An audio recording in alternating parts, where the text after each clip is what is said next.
It's round number 3 of the Coast to Coast Racing Network, and Monday Night Madness brings us to Lucas Oil Raceway in Wheatland, Missouri, round number 3 of the 2024 spring season.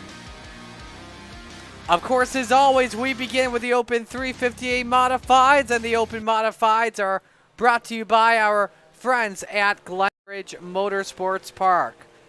Well, we're excited to go for action here. We're so glad you could join us on the Coast to Coast Racing Network. Mari Sakala with you alongside Zach Chapman. Zach, last week coming off another fun night at Kern County Raceway Park. A lot of close quarters action at a tight facility. This one could have a little bit of similarities here tonight. Yeah, definitely going to be, probably one dominant line, but you are going to see guys be able to work the bottom and be able to go up there and run the real outside, like that top flat almost, depending on how they set up their cars. So there is a little bit of room. It's just going to be awkward room for the guys not in the preferred line. We'll just have to see what happens. Last week, I should say, if you missed us, the Coast to Coast Racing Network, Michael Vitale took home his second career win in Coast to Coast competition, and a fun one, that's to say the least, going wire to wire in that. Dylan Kinsey, though, your points leader by 3 early as we start to begin our third race of the season. How about this car count as we begin qualifying here, Zach? 27 drivers with us. That's awesome. Yeah, man. So far, 3 for 3 on running B mains and sending people home. So it's been real nice to draw these kind of crowds. Absolutely. Again, Open 358 action brought to you by Glenridge Motorsports Park. 2 minutes all the drivers have to try and set a quick lap. And we'll watch Schaefer first off in the number 183. Top 10, one top 10 so far in 2 races this season. He'll be the first one to set the bar here at the line. And a 15.718. And Harrow Klump goes quickest, 15.67. Also one of the drivers to watch out for. G.J. Boydell, 15.66. Dean Reynolds, 15.65. The fast times are coming in like flies. There goes Scott Rayome at a 15.597. Anthony Vitale Jr., 15.61. Sam Bachman, 15.604. And he's got 1 lap to go in the 107. Brian Lawson goes 5th, 15.62. Here comes Bachman at the line. Logan Wentz, I think, had a good lap earlier at a 15.88. And he's got 1 lap to go. Wentz at the checkered flag, slower, no better on lap 2 rather. 9th quick, 15.64. One more driver crossing the line. That's Kelly Wheeler in the 110. And he stays 18th. See if Dan McLaren can get a lap in time in the number 88. I don't think he'll be able to. Anthony Morano's hoping he doesn't, because I think Anthony Morano's missed out on qualifying points the first 2 weeks, and now he finally got in that 5th place position, so he wants it to stop. So Sam Bachman, the quickest driver at a 15.48, the only 15.4 lap. These lap times very close like they always are here in Open 358 competition. Well, we're set to go for our first heat of the night, and it's brought to you by our friends at Flatline Racing Bodies. Quality racing bodies designed by Dan Chapman in the iRacing hotbed of Clarence, Iowa. Here's the starting lineup. Trent Verstraeten starts on pole position. Next to him, it's Logan Wentz. Row number 2, Anthony Morano. Next to Sam Bachman. Row number 3, it's Jacob Brown. Next to the Spider Monkey, Brandon Dittmer. Rounding out the field, Michael Vecchio in the 007. A pair of James Bonds in the field, Vecchio and Bachman.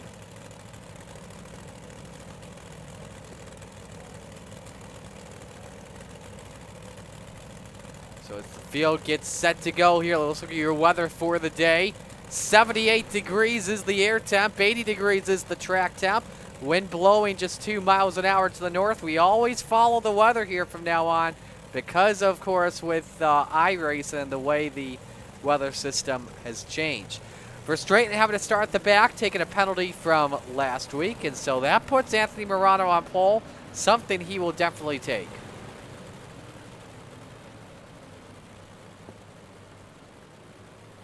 Can we invert the top 4 prior to taking the green flag? The top 4 drivers out of this 6-lap heat move on to tonight's 30-lap feature. The bottom 3 will have to go through a last chance showdown. That's 8 laps. Winner starts on pole tonight. Here we go.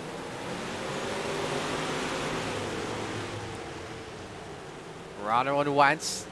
A little bit side by side off at turn 2. Wentz looks for the drive off the corner, unable to do so. Morano tries the slide job, and the number 32 leads the opening lap. Wentz now takes a peek underneath, tries the crisscross maneuver for the race lead. 2 by 2 in turn 2. Bachman looks 3 wide, Zach. Yeah, he tried to make it 3 wide there for a second. Thought better of it, going to go up high, try to get the run with Anthony there and try to maybe make a pass for second on Logan. Right on board here with the 107 of Bachman, and he's thinking about possibly the longer way around. Morano on the preferred line, up on the cushion. Of course, that's where you want to be. Sometimes you can see that second groove start to develop, but normally it doesn't really get created until late in the feature, where I should say actually, Zach, it's too late. Yeah, you know, you got to make your moves while you can. You got to get it done earlier. Like you said, you're going to run out of time. To go here. Oh, Wentz! I don't know what happened there. There was some contact between him and Morano, and the 32 crisscrosses Wentz once again, and Morano clears to go to the point. Then he slides up the hill. Wentz looking for an opportunity downstairs. Final lap underway. Who's starting on pole here, Zach? I don't know. They're going to be fighting hard. Logan got a good run out of 1 and 2, but now, right as I say that, Anthony, big there run. it is. Logan's going to go in here and try to park it on him. Anthony's going to have to cross over. That's the slider we expected. Logan Wentz, though, wins Heat 1 off the slide job. Morano second, Bachman third. Jacob Brown, your final transfer driver in for Straighten, Dittmer, and company. Will have to race in the B main. Let's pop up the results here from heat race number 1. Show you the results there. Again, Brandon Dittmer, Trent Verstraeten, and Michael Vecchio will have to race in the last chance showdown. We now move on to heat race number 2. Brought to you by Full Throttle Motorsports, the official team of the Coast to Coast Racing League, using setups by Swan Speed Shop. It's Matt Schaefer on pole position. Next to him, it's Dean Reynolds in the number 79. Row number 2, Michael Vitale in the 213, and Anthony Vitale Jr. in the 321. Row 3, Kelly Wheeler in car number 110, and Bob DeGood in the 7, rounding out the field, Bud Molyneux in the 883.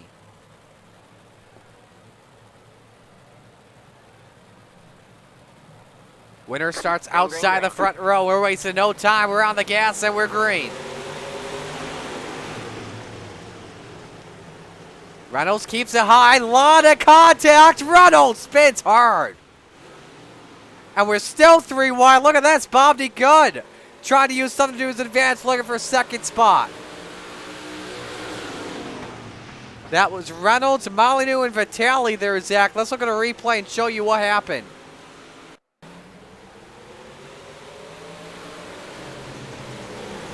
I think we may have lost Zach. No, I'm here, Marty. Sorry, I'm having we were talking about graphics card issues. Wondering if maybe I cooked my graphics card this weekend running in the rain. It's starting to freeze on me in the dirt, and it's never done that before, so I'm trying to click through some settings here. Sorry. Gotcha, you're good. Halfway home, though, through Heat 2, we're watching Vitale Jr. and Wheeler race for second. Each of them up 2 spots for the drop of the green flag. Bob DeGood is the final transfer spot. Seems likely he'll race, being 10 seconds ahead of Michael Vitale. Dean Reynolds, Bud Molyneux will be in the B main as they have parked it for the rest of this heat. 2 laps to go. Those who watch the race for P2 on board with Kelly Wheeler.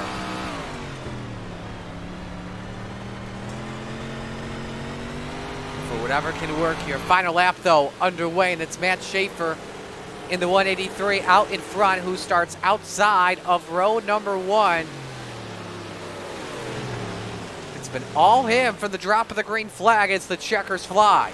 Vitale Jr. second, Wheeler third, Bob DeGood to come across the line in 4th, Vitale 5th, Reynolds 6th, and Molyneux 7th. There are going to be some big names in that B main, Marty. It's going to be a stacked B main. It'll look like a feature.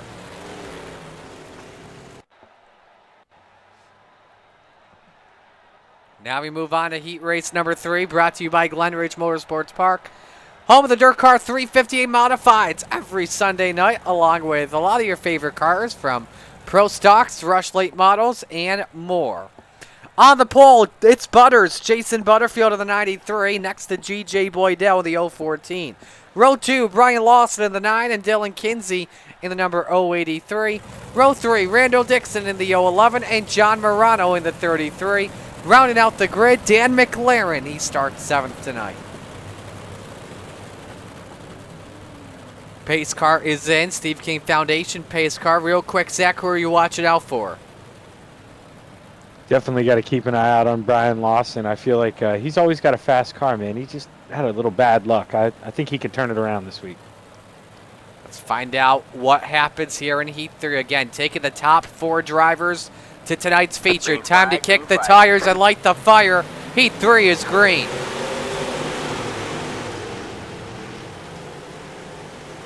A lot of contact between McLaren as he's underneath Dixon for 5th, 3 wide behind them.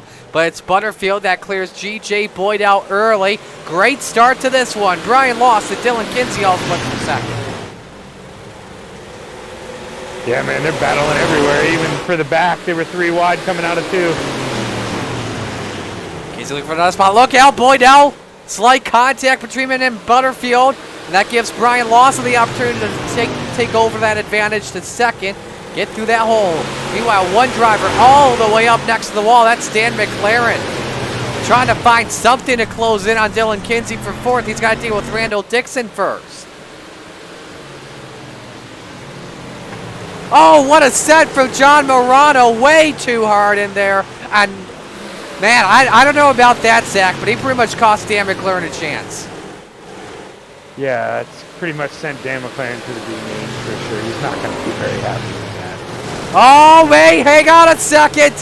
Kinsey and Boydell both got into it, went up the hill. And now Kinsey's in 4th. Boydell, the first one out. He set it into Kinsey, and both of them go around. Boydell is up and over.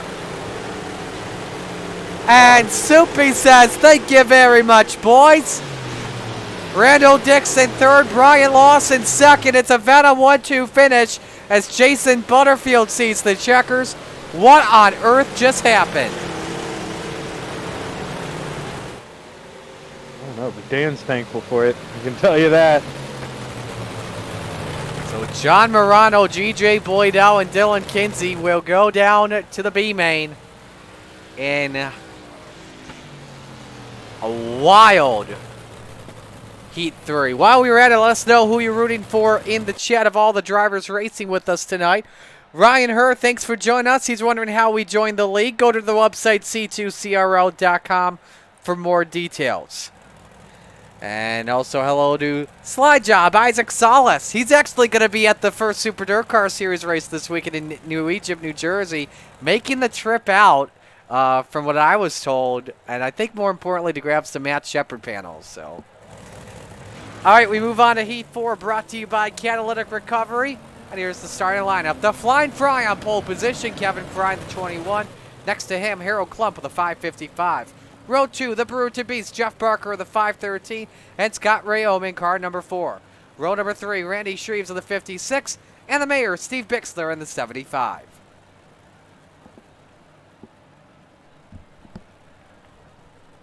See if Jeff Barker can hook that bottom up and move one up. Gonna be one for watch out for very closely. Top 4 drivers transfer. Winner starts outside row 2. Here we go. Barker did not get a good start, but into turn number 1, Rayon may have a chance at the 3rd position.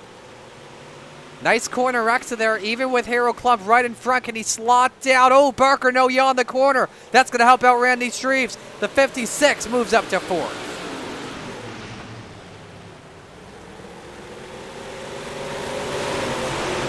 2x2 off of turn 2 with Kevin Fry by himself. Looks like a Delaware double file restart. Nice bite from Rayom in turn 4. He clears Harold Klump. Randy Shreves, those got company from Jeff Barker here, Zach. Yeah, Jeff kind of struggling though on the bottom, not really hooking up like I thought he would. He's trying to go for it, but man, he just runs out of momentum coming off the corner. He may have some there. Randy Shreves headed back out of it for just a moment. This is your best race on the track. Meanwhile, Scott Rayome starting to close it on Kevin Fry for the lead. Quickest lap right now, he's got it at 15:67 as we're coming to 2 to go, Zach. Yeah, 2 to go. Kevin just trying to hold that bottom, but Scott's going to look on the top here, see if he can't get a run, but doesn't look like he's able to really move in. Looks like if Kevin can hold his line, he's going to have it here with 1 to go. Yeah, a lot of ground, though, to make up if you're Rayome, but we're focused on this race for 4th. Randy Shreves or Jeff Barker, who makes the final transfer spot.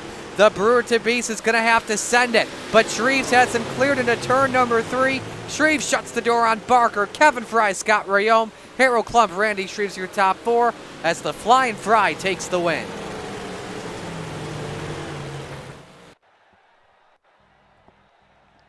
So now we move on. It's B-Main time, brought to you by Gambler Motorsports.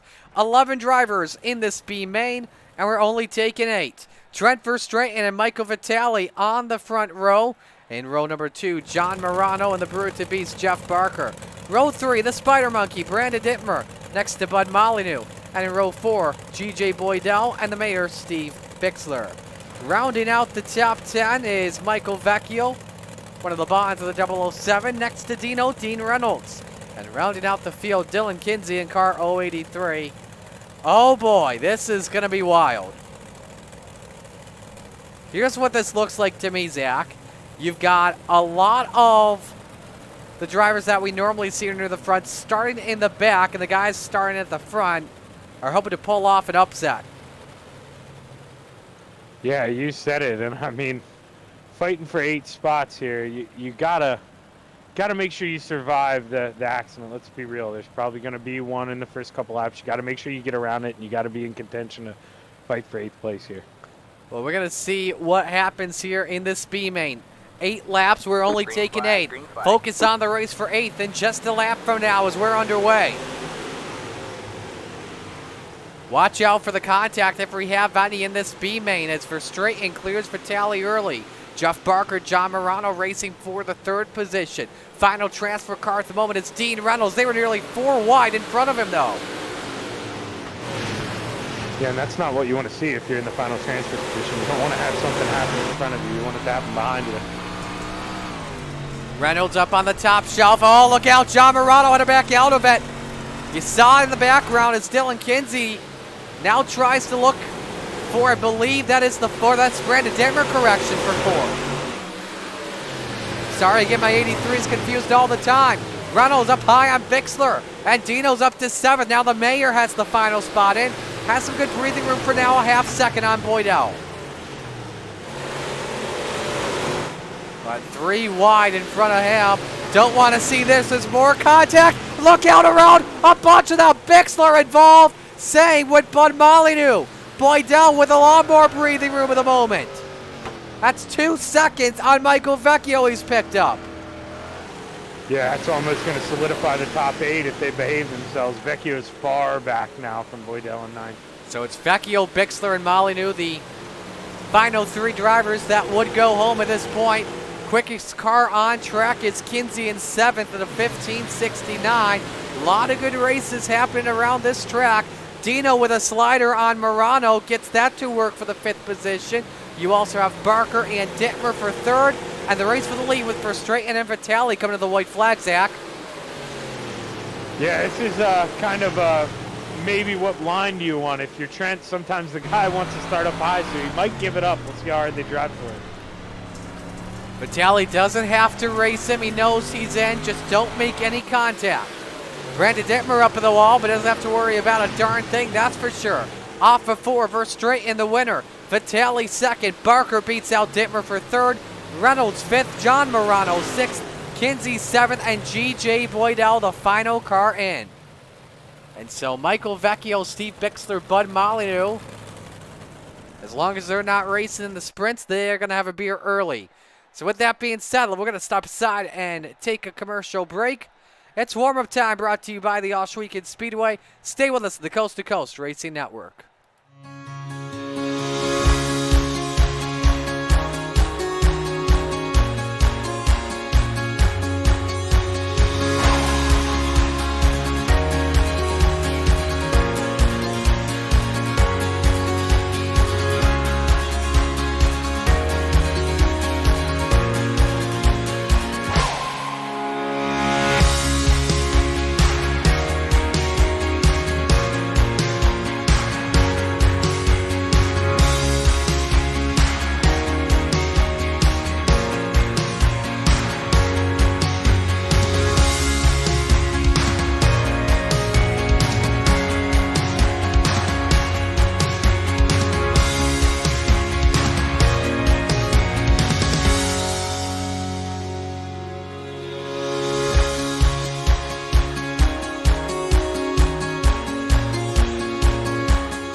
We're back here on the Coast to Coast Racing Network as warm-ups continue. It's Anthony Morano, your quickest guy to 15:55.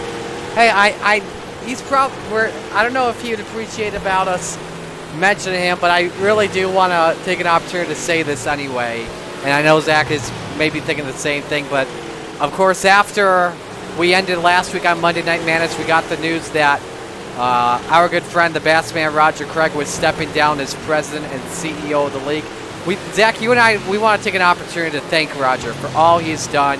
You know, he's brought me in as the lead commentator on Monday nights, and we have had a very good relationship since. So Roger's stepping back a little bit just to have fun as a driver. But Roger, I just want to say thank you for all the hard work you've put in at C2CRL. Yeah, and you know, Marty, not to jump on the train, but I just want to second that. That guy's done a lot for me personally. You know, helped me become a better driver. I wouldn't be with the teammates I am if he didn't see something in me and pull me from the group that I was with and put me with these guys. So, Roger, thank you a lot for what you've done for me. Absolutely. Alrighty, time for our first feature this evening. Let's meet the field. Here is your RSN Trackside starting lineup. On the pole position, Logan Wentz in the number 118. Matt Schaefer next to him in the 183. Row 2, Jason Butterfield. Butters in car number 93. And the Flying Fry, Kevin Fry in the 21. Row 3, Anthony Morano in the 32. And Anthony Vitale Jr. in the 321. Row 4, Brian Lawson in the 9. And Scott Rayome in the 444. Rounding out the top 10, it's Sam Bachman in the 107 and Kelly Wheeler in the 110. Row 6, Randall Dixon in the 011 and Harold Klump in the 555. Row number 7, Jacob Brown in the 713 and Bob DeGood in the 7. Row number 8, Dan McLaren in the 88 and Randy Shreves in the 56.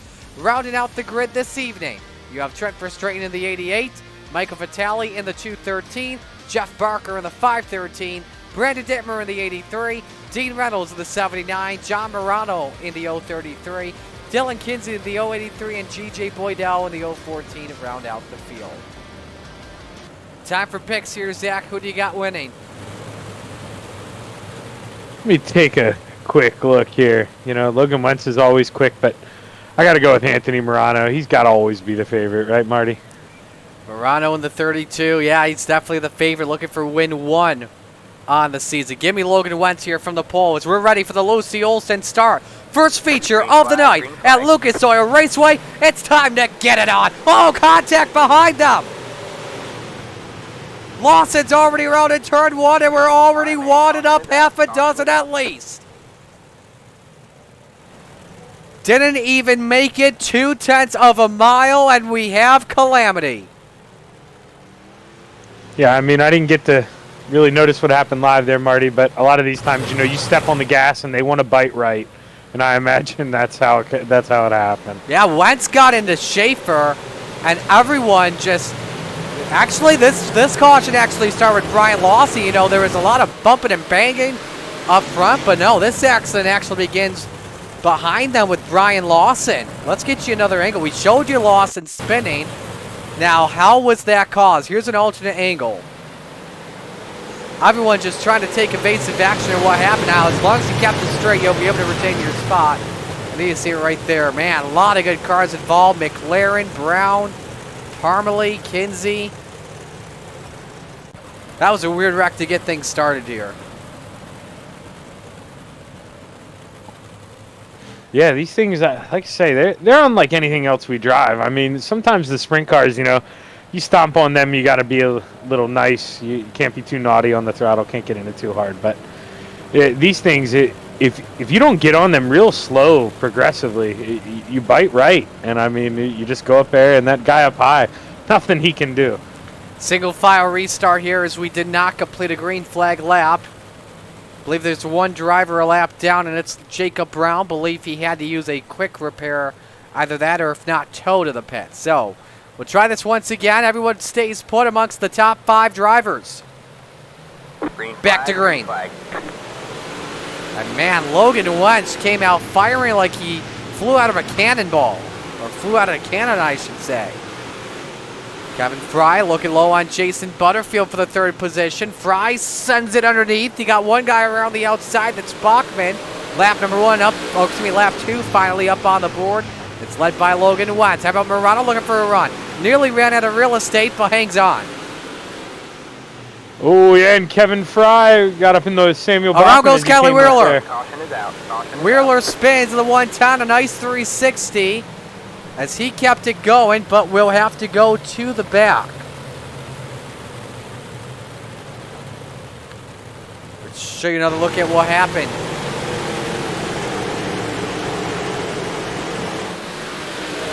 Yeah, you see the contact there with 007 and the 21, and then Wheeler trying to make sure he didn't hit the guy in front of him, got tagged from behind by Dixon. Yeah, you know, not sure if he meant to, Marty, but the way he gassed that up and drove up on the hill real quick, that was really smart because he had a whole line of cars coming. He may have got T-boned. He got himself out of the way. That was good heads-up driving by Kelly. Absolutely. A nice 360. Way to keep it off the wall at the same time. All replays brought to you by Malcolm's Mills Mill Writing, and so this one should lead to a double file attempt, our first double file restart of the day. Dylan Kinsey sent a message before we went racing. He says, "Man, I love coming from the back." He's currently in 16th after starting 23rd.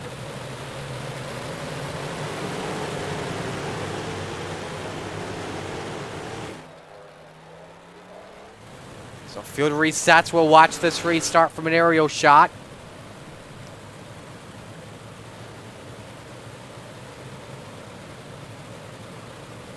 Green, green, green. Chapman Racing drone as we're back to green.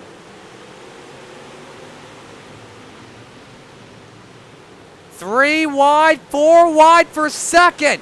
They're still four wide behind them, and at least a calamity in 3. All right, man. Caution is out. Caution Believe is that out. was Randy Shreves that went around, and it was. Zach, there was no way they could have made it out of there. No, I mean, they were 4 wide almost in the second row. It looked like there for a second. And just followed suit the whole way back. And like we said earlier, this track does have a little bit of room, man, but it's awkward really. So everybody's fighting for that groove in the middle. It's all focused out. They were about 5 wide at one point. I'm going to give me one moment here. I'm going to bring up, if I am able to. Yeah, let's bring up the telescope. We haven't used the telestrator in a while, but I want to bring this up and show you a replay once again. Let's pause it right there. 5 wide, ladies and gentlemen. I'm not kidding. 1, 2, 3, 4, 5. 5 wide at Lucas Oil. Have you ever, Zach? No, not here. I can tell you if I was in that, I would have backed out of it. No way that was going to work. All right, let's clear this all out. There we go.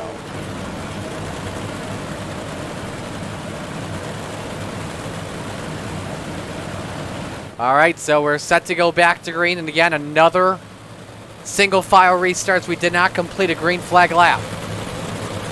Your biggest mover on track is the final guy in the top 10. That's John Morano. Started 22nd, and it's running in 10th. We're back to green. First guy underneath is Jason Butterfield, trying to hang on for 3rd against Kevin Fry. Butters now may want 2nd against Schaefer. Let's see what happens as Fry tries to thread the needle. Up the hill he goes. Butterfield has 2nd. Yeah, and you know, Samuel Bachman's coming by on that high side. He was able to finally get by Murano. I mean, they're still kind of battling, but man, Samuel Bachman is making that groove work. Oh, man. Fry to back out of it. Schaefer, a little bit tight in turn number 3 and lost a ton of time. Back to 5th.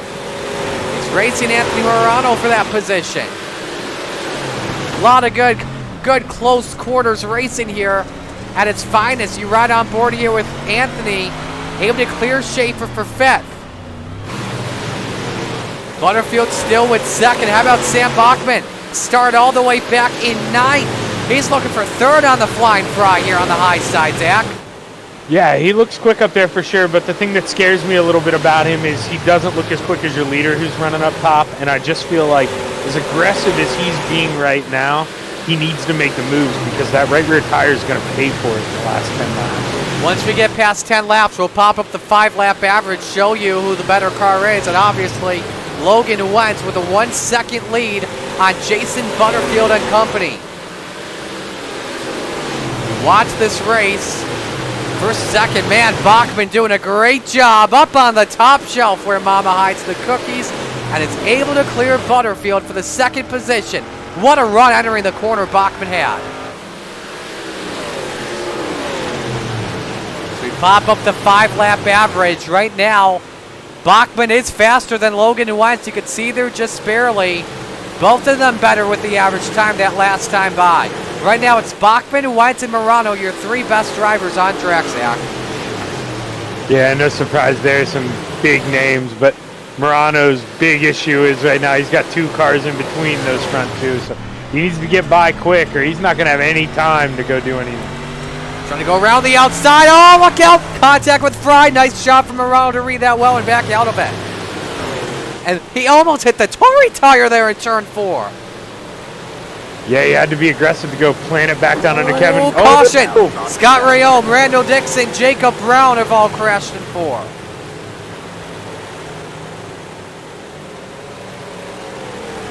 We'll show you what happened as the longest run of the race comes to an end.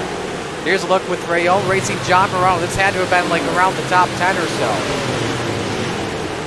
Brown just caught the bumper of Rayome, sent him sideways, and collected in the process Randall Dixon.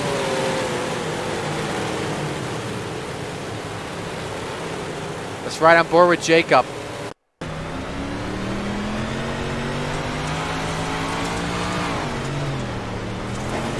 Early just caught the tire with that left rear quarter panel. Sent him around, and I think McLaren may have also caught a piece of it too.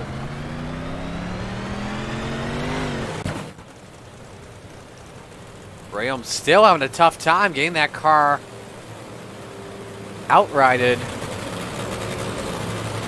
So I believe every restart for the rest of this one, Zach, is single file. Correct me if I'm wrong. Yep, yeah, new rule. Well, I mean, we've always had it for a couple of the series, but now in all of them, the blanketed, except for asphalt. After 3 cautions, we go single file now, if the room's set up correctly. So we don't know if it's always going to be like that. So, second half of the race. Could it be a train? Let's watch closely. Sam Bachman. Does he have what it takes to take a win over Logan Wentz? Wentz has led all 14 laps on the day as we come back to the green flag. Sam can get a good start, which, yeah, he didn't get it. I was going to say he could go in here and try to throw a slider, but just not going to have the momentum on him. The high, oh, Butterfield had a bumper from Kevin Fryer. Wow, what a save. Anthony Morano catches a piece of it. Look at Bob DeGooder with the run for 4th position. That's, oh no! Dang it! I wanted to see him up in 4th badly. That would have been so cool.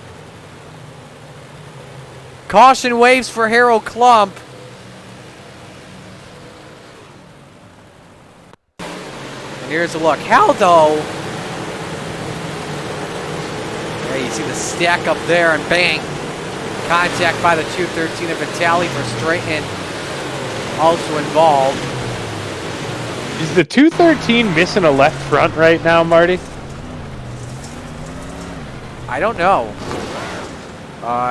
There was the contact. He Okay, there he goes. He's going in the pits. He was driving it around pretty good with 3 tires. I thought he was going to give it a go for a second. I really did.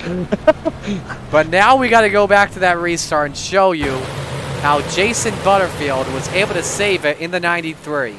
I don't know how. That contact, he was sideways. He was done. And then I guess you could thank Anthony Morano for helping him out with a favor. Yeah, and you know, that's a couple times in a row because right before the previous caution, Kevin Fry just laid the bumper to him again. So that's 2 in a row, and Butterfield's going to remember that. We'll have to see what happens. He's in 3rd position coming to this restart. Kevin Fry behind him, I believe. Are we going this Green time? flag, We are. green flag.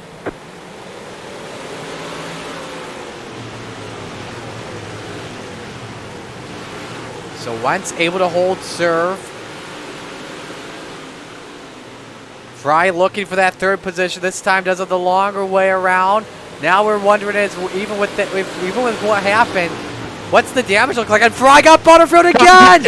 You gotta be kidding me. You That's gotta the be third time. kidding me. Third time's the charm. And this one's going to cost Butterfield in that top 5. Wow.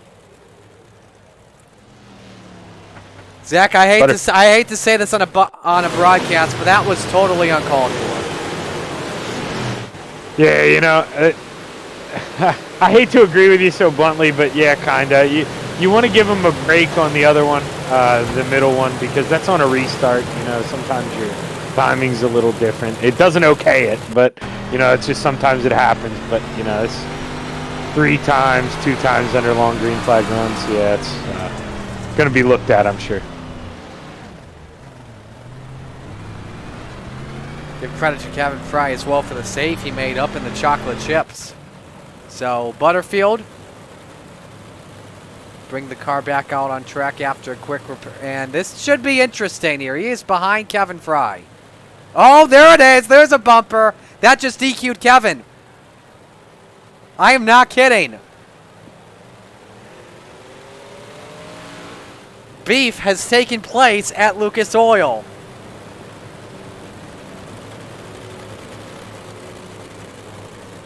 Yeah, I mean,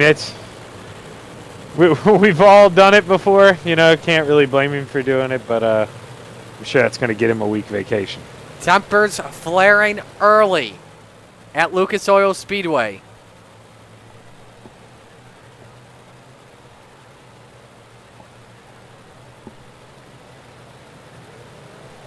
Green flag though, back Green, out. green, green.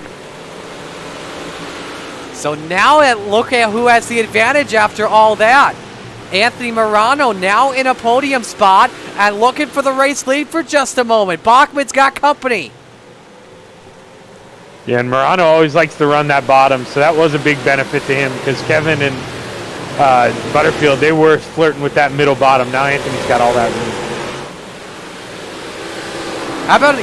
How about some of these drivers inside the top 10? All up at least 10 spots. Jeff Barker up 12, Brandon Dittmer up 12, Dylan Kinsey up 14, your biggest mover, John Morano up 12, GJ Boydell up 13. All having fantastic races so far today as Morano looks for second. Yeah, he keeps looking, but man, that run they get off the high side is so big. But now you see they're starting to move down. They must not like the top a lot in 1 and 2. They're going to run that slide. Morano not liking that bottom, wants to test the top off and see what happens. 9 laps to go. Leaders could approach. Never mind, caution back out. Anthony Vitale Jr., he is around in 4.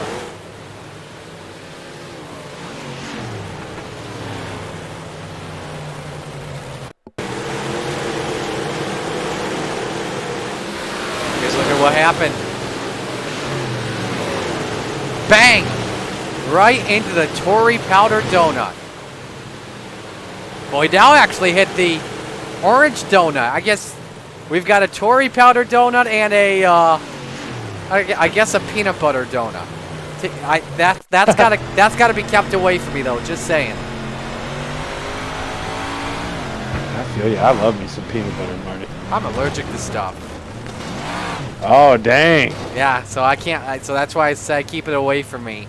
So here's the thing that sucks. I'm from Western New York, and Western New York is known for the peanut donut. And so Dunkin' Donuts sells peanut donuts in my area. However, though, if you go outside of the Western New York area, say you go outside of Buffalo, you go to like Rochester or something, no peanut donuts.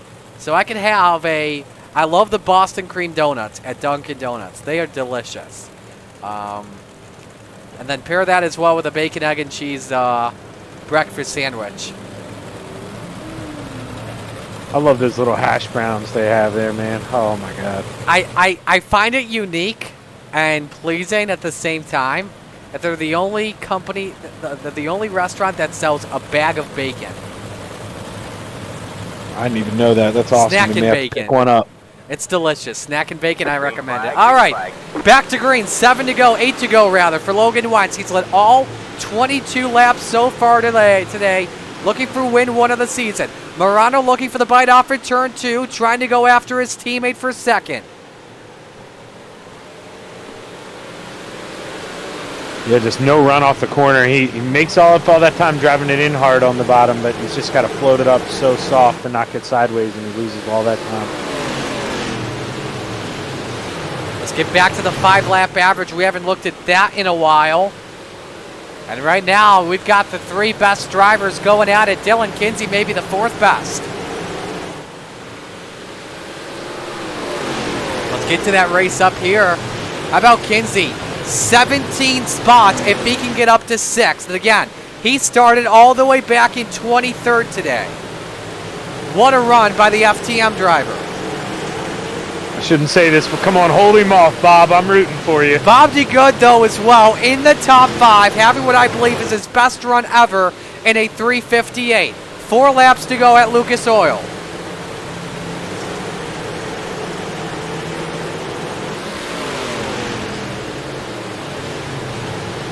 Morano still looking for the bite. Borderline next to the Tory tires. 3 to go, though, for Logan Wentz.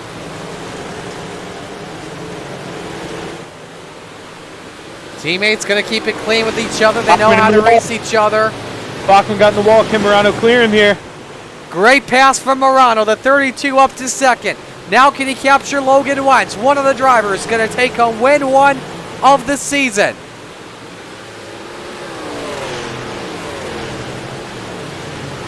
Off for 4. White flag is out. 1 to go for Logan Wentz. He's led all 29 laps today in the Castleberry Flagstone number 118. The Super Dirt Car Series also on that car. And off the corner, win 1 of the season. Logan Wentz takes it home in Wheatland.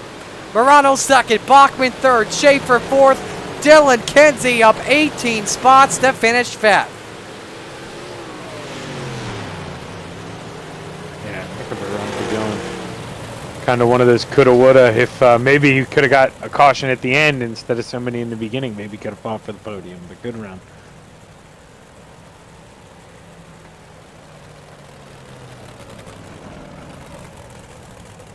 And it shows, Marty, you won, but we know a little something. We picked the top 2 drivers. Yeah, we kind of know a little something about that going back to yesterday. So we're sort of even, correct?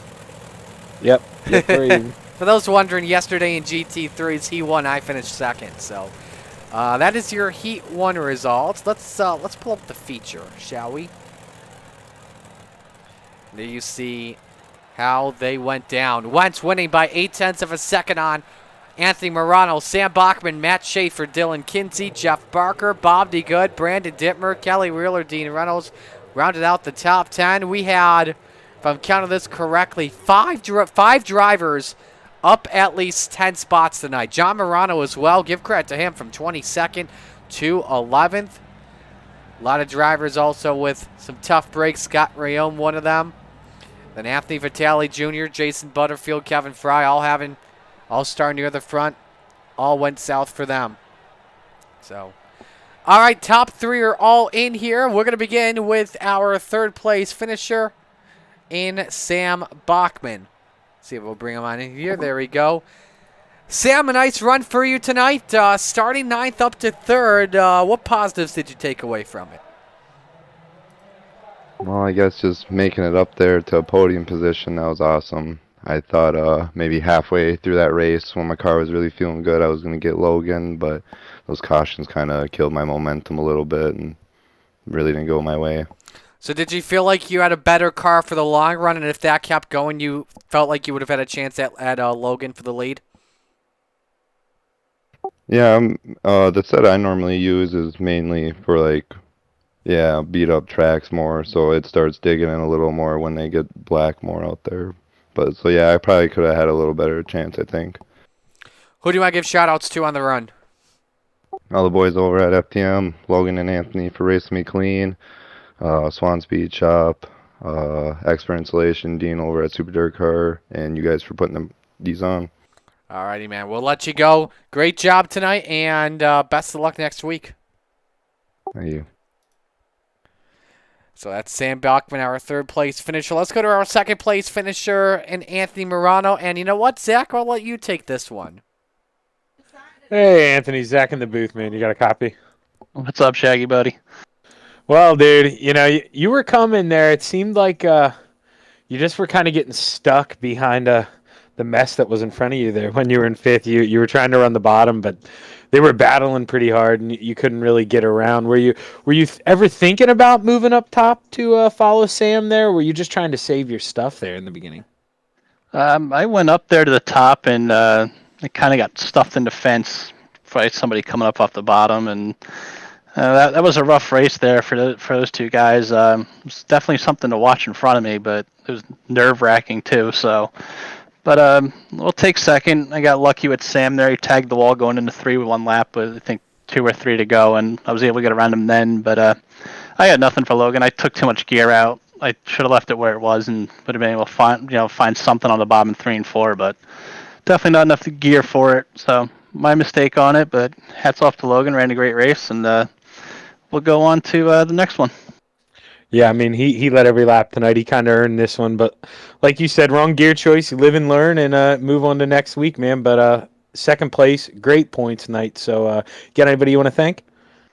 Yeah, definitely take all the points I can get. See how that ends up at the end of the year. But yeah, I gotta thank my wife Sherry, my teammates at Full Throttle Motorsports, Dean at Super Dirt Car, Logan at Hi Mom Lens, Gunner at Swan Speed Shop. Man, this thing was on rails. GripHack.com, DJ Sim Shop, MDI TV, Expert Installation, Marty, and you for doing the broadcast and everyone at Coast to Coast. Well, congratulations, Anthony, and hopefully we talk to you next week. Thanks, bud. So Anthony That's Anthony Morano. Sorry. Oh, yeah, you're sorry. yeah, you're second place finisher. I'll go ahead and pull Logan up so Marty can talk to him. Actually, I did that for you, so you're welcome. Yeah, you did. Logan, dominant one for you tonight, man. Just how important is it at a track like Lucas Oil to just have that clean air throughout the entire going? It helps a lot, especially on that big green flag. Well, I can't really say big green flag run. That little green flag run we had, the clean air really helped and helped me pull away for quite a bit. And then Sam got around, I think, Butterfield, and he started to pull on me. But that's just racing with your friends. What was the mindset like as you had to reset every caution, and then, I mean, obviously Morano was closing in on you there at the same time? Well, the reset with every caution was a little bit of a mind messer, and it definitely threw me off a little bit, but track's kind of just the same line here no matter what. Who do you want to give shout-outs to on this run tonight? I gotta thank Anthony for giving me a spot to race on his team, all the boys over at FTM for helping me week in and week out, Castleberry Flagstone for keeping me employed each week, JT Screen Printing, Dirt FX Designs for doing all my paint, Super Dirt Car Series, and Dean over there. You for putting on these broadcasts, Coast to Coast, for giving us a place to race every week. And I do have to apologize to Schaefer for that start. I know these cars tend to get a little waspy on starts when you get on them hard. Well, we'll let you go, man. Congratulations on the win. Welcome back to Victory Lane. Thanks, man. It's been a while. I'm glad to be here. Logan Wentz, your winner here tonight. That'll do it for 358. We're going to step aside and go to break and get set for our Rebels here. Stay with us at the Coast to Coast Racing Network.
this time for another edition of RSN Trackside, powered by Bob Johnson Auto Group on Rock Sports Network. Kiss on the champion.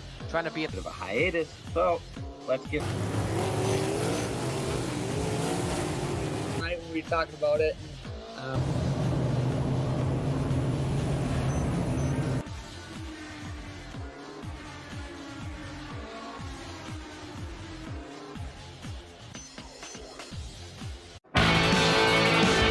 Well, good evening, everybody. Welcome to our weekly race chat.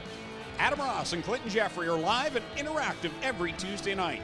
Rivals Race Chat is your home for race discussion, debate, news, interviews, and more. They'll even take your questions and comments live on the air and talk to some of the newsmakers each week. Tune in every Tuesday night at 8 p.m. on GeForce TV.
Welcome back to the Coast to Coast Racing Network. Racetracks and Sunset, CC Dino at Lucas Oil Speedway. We get set to go here for our Rebels coverage.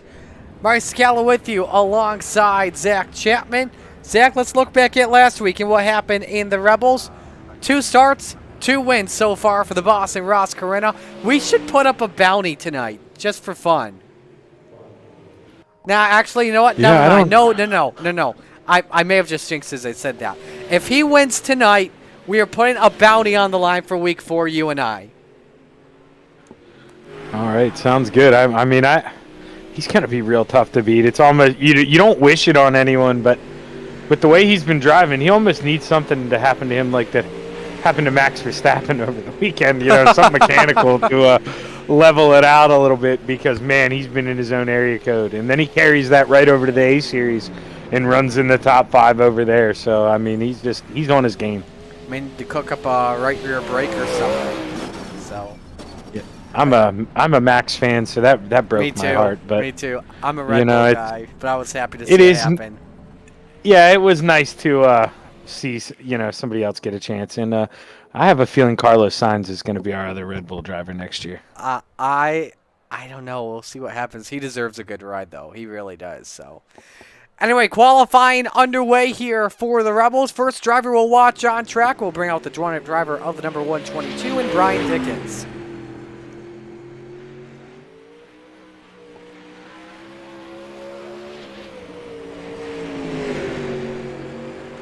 Look at Brandon Dittmer's sprint car, Marty. Uh-oh. Oh, boy, I'm scared. I'm scared. There, oh, it's Dino!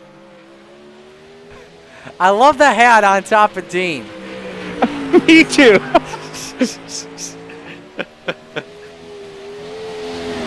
I thought he was going to put a car with me on it. He's second quick, though. Brian Dickens is the quickest at 13.78. The guy may hit purple. Oh! Why'd you do that to Dino? He just gave him plastic surgery. Poor Dean. Yeah, he's going to need some help after that one. Here's Steven Stewart, second quick off the corner. Could be a better second lap. He's 500ths off the pace. A 14.03 on lap number 2. Trent Verstraeten coming off turn 4, working lap 2. Quick time, though, for Brady Floyd. How about the driver, the 53? 13.78. Jesse Atkins' protege, I guess you could say. Corinna 8th on lap 1 at a 14.07. So he's got some room to improve here. Stewart 3rd, Fry 4th. McLaren maybe. 3rd quick for McLaren. Quickest in Sector 2 at a 13.80. One more lap for Dan McLaren. Better in Sector 1. This could be close to a better lap. I don't think it's a pole lap.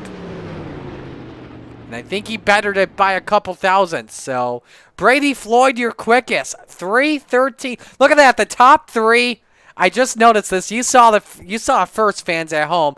Top 3 there, Zach. 6 thousandths of a second separated. Yeah, kind of unbelievable. 0.776, 0.779, and 0.782. So all 3 thousandths apart from each other, too. Well, we're set for heat race number 1, which is brought to you by Flatline Racing Bodies. On the pole, the Spider Monkey, Brandon Dittmer in the 83, and Tally Ulivari in car number 19. Row 2, Steven Stewart in the 29, and next to him, Brady Floyd in the 53. Row 3, G.J. Boydell, he's in car number 014. Next to him, Bryce O'Dell in the 62, and rounding out the grid, Kyle Fahey in the 16.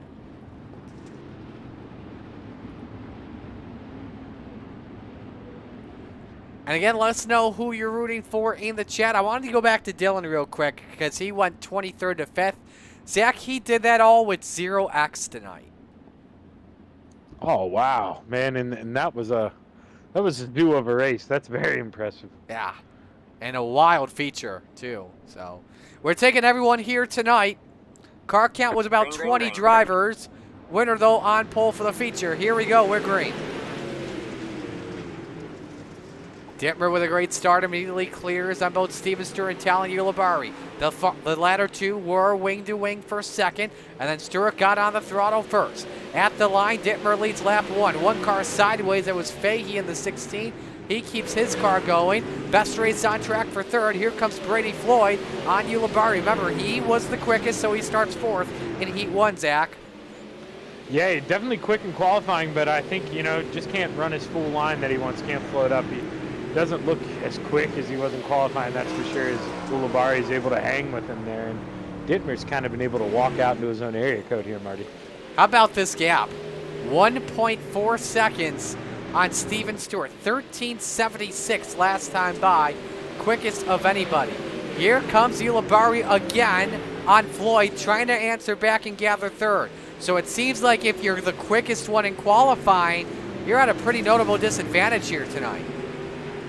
Yeah, if that outside line doesn't get a good jump and you end up falling back to 5th or 6th there in turn. Oh! Brady Floyd got slammed. G.J. Boydell throwing the elbow at the 53. Bryce O'Dell moves up to 5th. As we're coming to 2 laps to go here in our heat. And so the Spider Monkey looking to put Dino on the pole. Now, I don't know if you have the lineups. I don't because I'm broadcasting. But is Dean in Heat 2? Or is he running FT, or is he running something else tonight? Dean's going to be 5th in Heat 3. Ah, dang it. I was hoping we could have an all-Dean front row. But anyway, final lap underway for the Spider Monkey. Brandon Dittmer in car number 83. Checkers are out as he wins your heat race. So Dittmer on pole, Stewart second, Ulibarri third, Boydell fourth, Floyd fifth, Odell sixth, and Fahey seventh.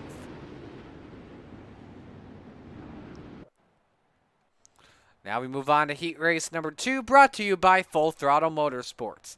The Bassman, Roger Craig on pole position, the 747. Next to him, Trent Verstraeten in the 088. Row 2, the Flying Fry, Kevin Fry in the 21, and Brian Dickens in the 122. Row 3, Jeff Kemper in the 181 and Greg Parmalee in the 4, and rounding out the grid, the Mayor, Steve Bixler in the 75. Zach, curious question for you. I saw Kemper had to go to the pits yesterday in the GT3 race. What happened to him?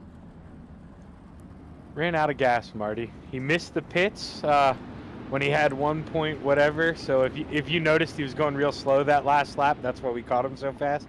He only had like half a lap of gas, but he made it.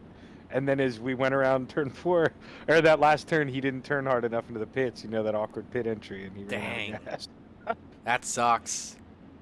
Yeah, tough break.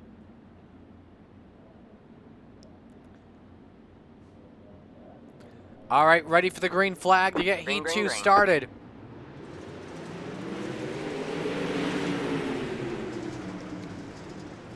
Craig trying to slide up and clear Verstraeten, which he does. Verstraeten trying to look low this time. Same with Kevin Fry. 3 wide for the lead as Fry nearly clips the Torrey tire. Verstraeten in the wall. Through goes the Mayor.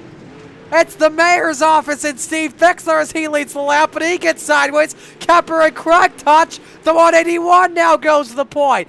Bumper cars here at Lucas Oil, and everyone somehow has kept it straight. That's what I was going to say, Marty. How are all these cars still driving straight as there's 3 wide per second? Kemper started in 5th. Wasn't even a part of the invert. And he's out in front. Greg Parmalee.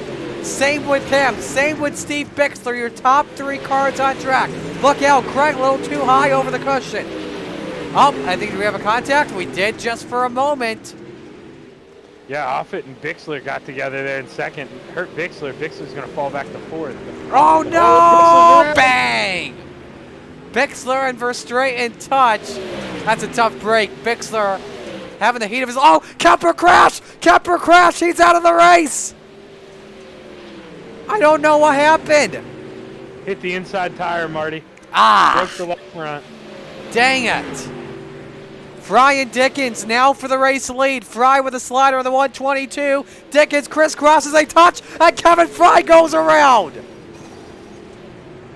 This is one of the craziest heats I've ever seen. What's next? Dickens wrecks.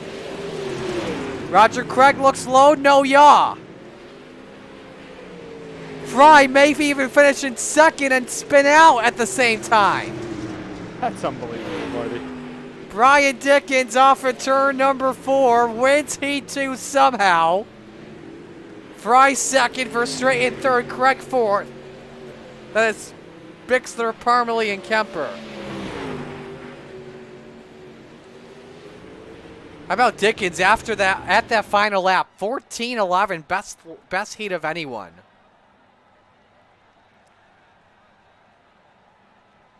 Yeah, it's... You got to hope you're not at your fastest right now, though, Marty, because the track is definitely going to change here after warm-ups. Believe our final heat here coming up, brought to you by Glenridge Motorsports Park. And here's the starting lineup. Brian Lawson on pole position, the number 9 next to him, Gary Offa in the 94. Row number 2, Ross Carina in the 10, Dan McLaren in the 88. Row 3, a Jeff Swindell throwback for Dean Reynolds in the 79. And Jacob Brown in the 713.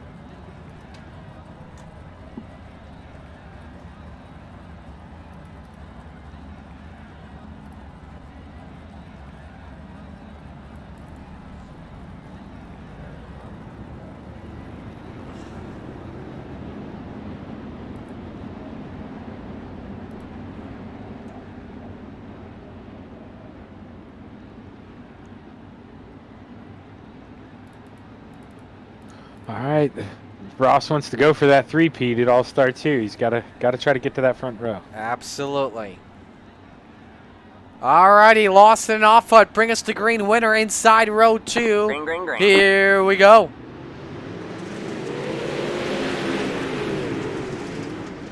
Carreno looking for second on Gary Offfoot. Now going for the lead on Lawson. That didn't take long. The boss making it look easy, showing who's in command. In Heat 3, race for third, McLaren and Offfoot. 88 may even go for second on Brian Lawson, which he does. So row 2 did not take too long. All they did was 2 laps. And Corinne and McLaren are 1-2, and McLaren's the quickest driver on track at a 14:31, Zach.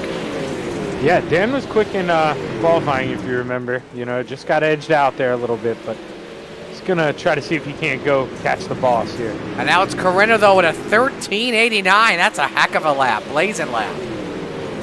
Yeah, it is able to gap Dan there by 4/10. Dan was just a little sideways in 3 and 4, lost a lot of time, but we'll see if he can even it out here. Hey, real quick, while we are at it and halfway in the seat, do want to give shout-outs to Brian Lawson.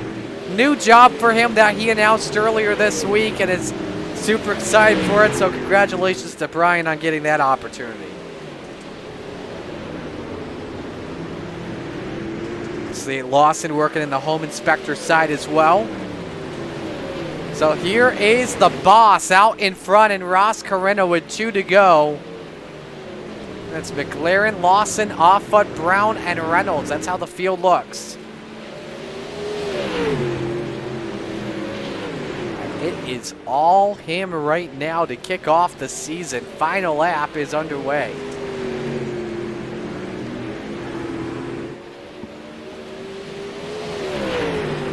So he'll start inside row number 2 tonight. Checkers out for Ross Carreno.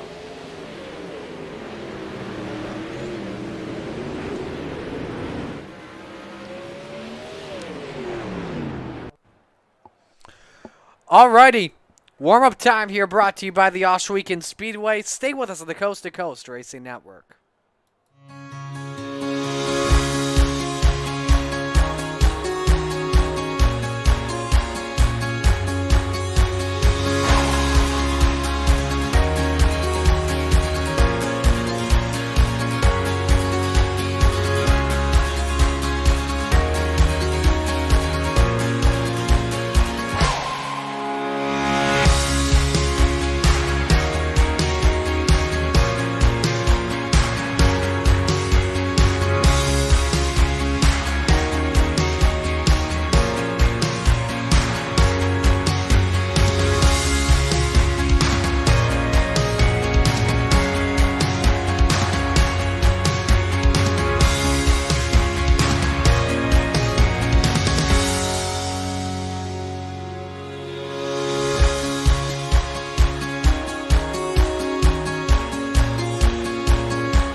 Back here on the Coast to Coast Racing Network as we get set to go for our Rebels feature. Ross Carreno currently the quickest driver at a 14:194. May want to place your bets here if you want to take the risk. How many laps do you think it may take to get Ross Carreno up to the front? Because he's got a good car, good hot rod out here tonight. A reminder, by the way, next week, Monday Night Madness back in Pennsylvania, Williams Grove Speedway for our Open 358s, Rebels and Renegades. Start time 7 p.m. right here on the Coast to Coast Racing Network pre-race show at 6:55. So checkers are out here on the warm-ups. 20 drivers will take the green flag here this evening in Wheatland, Missouri. Top 5 drivers will race in the Renegades as long as their IL is under 200. Let's meet the field in the RSN Trackside starting lineup. On the pole, it's Brandon Dittmer, the Spider Monkey, in the 83. Next to him, it's Brian Dickens in the 122. Row 2, Ross Corinna, the boss of the 10, and Steven Stewart in the 29. Row 3, the Flying Fry, Kevin Fry in the 21, and Soupy Dan McLaren in the 88. Row 4, Talia Labari in the 19, and Trent Verstraeten in the 88. Rounding out the top 10, Brian Lawson in the 9, and G.J. Boydell in the 014. Row number 6, the Bassman, Roger Craig in the 747, and Gary Offutt in the 94. Row 7, Brady Floyd in the 53, and the Mayor, Steve Bixler in the 75. Row 8, Jacob Brown in the 713, and Bryce Odell in the 62. Rounding out the grid, Greg Parmalee in the 4, next to Dean Reynolds in the 79. That's row 9. Rounding out the grid, Kyle Fahey in the 16, and Jeff Kemper in the 181.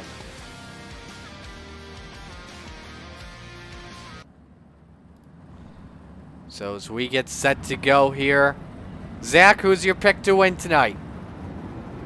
I mean, you almost have to be checked into a loony bin if you don't pick Ross, but I'm not going to go with the obvious. I think Dan McLaren might have something for these guys at the end. I think it's going to turn into a bottom feeder track, and he's really good at doing that. So maybe Dan will sneak up here and steal the win. I don't want to have to give up my money. Give me the man that's making wheelies right now in Brandon Dittmer.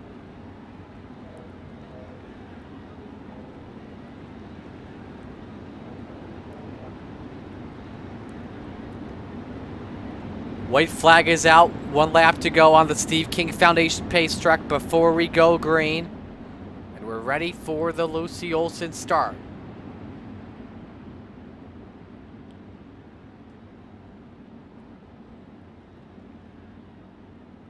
Second feature of the night with the Rebels. I said it earlier. Time to kick the tires and light the fire. The Spider Monkey and Brian Dickens are set to bring us to green. It's time to get it on.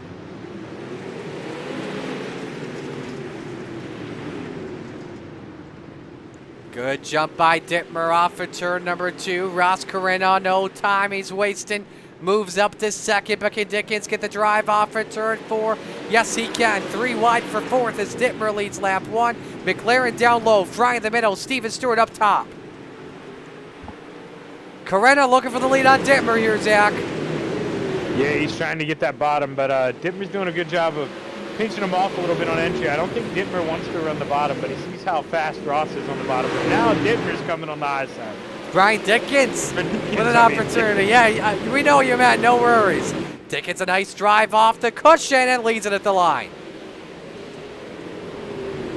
McLaren 4th, Fry 5th. Again, high side, the place you want to be right now. 14:58 that last time by for Brian Dickens. Everyone else around 14:7 to 15 even. And Corinna just lost a spot to Dan McLaren. Back to 3rd, but Kevin Fry goes 2 for 1. Yeah, Kevin's making the bottom work. He's doing a good job of hanging right on the bottom, using the brakes to stay as close as he can to the bottom in the middle of the corner and really hammer it off for acceleration. Nearly ran out of racetrack and he's up to 2nd. May go for the lead on Dickens. We'll have to see.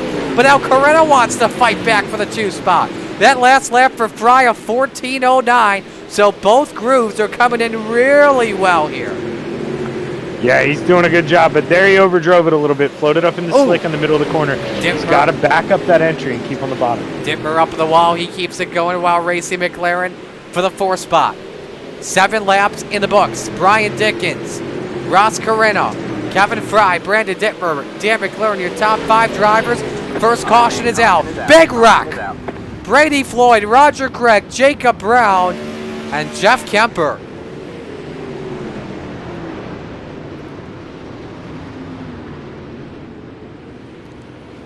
Check the replay and see what happened. Floyd and Craig were the first ones to go around. And then mayhem. Greg just getting to the back of him. Yep, just touched the tail tank or the fuel bar, and then there's Bixler also gathered a piece of it. On board with the Bassman.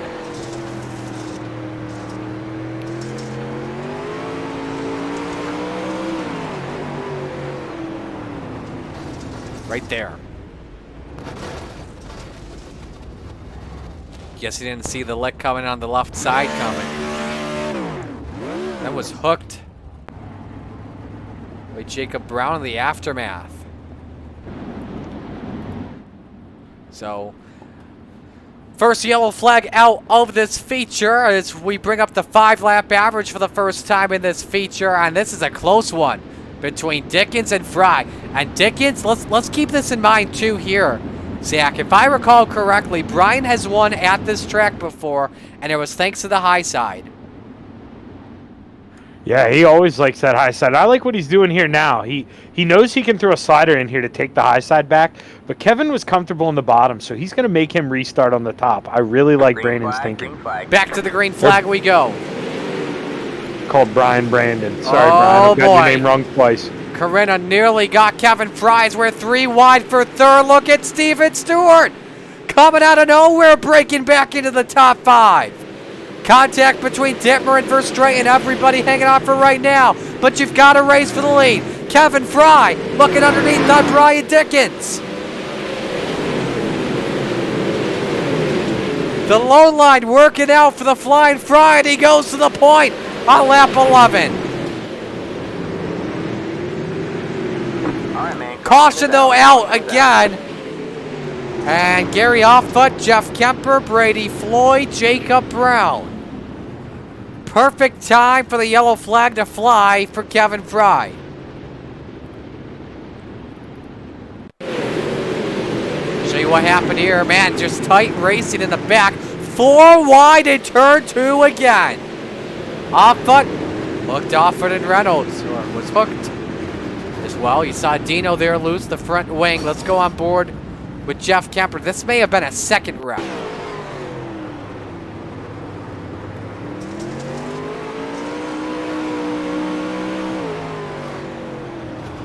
Oh, no, this was a stack up. Kemper caught the door of Bixler.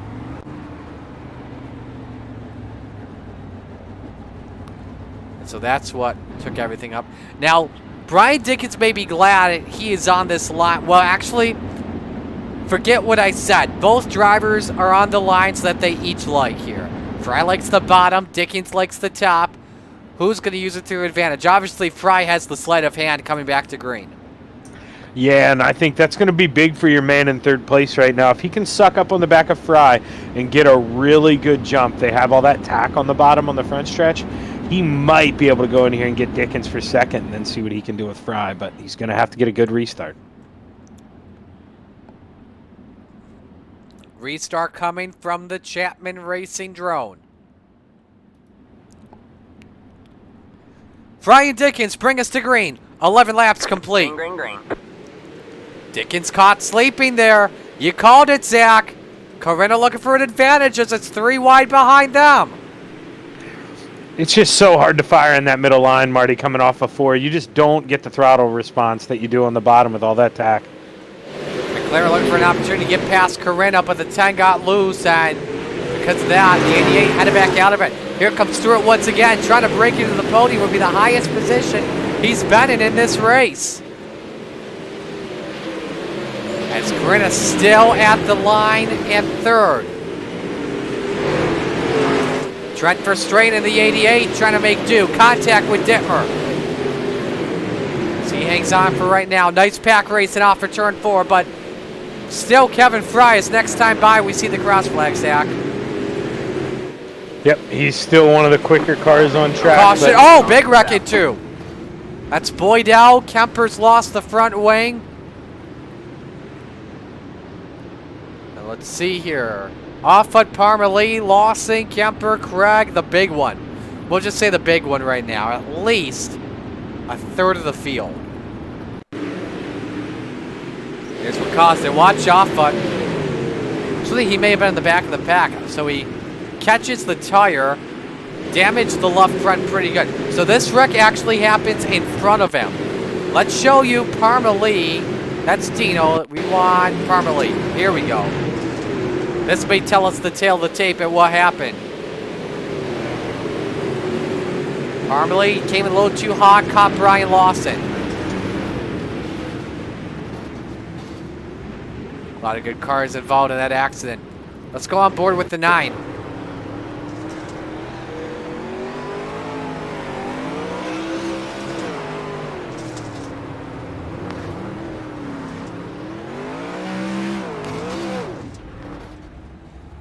Trying to 360 and keep the wheels going, but unfortunately was not able to.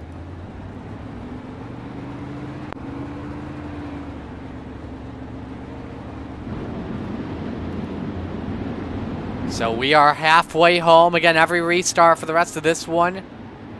Single file.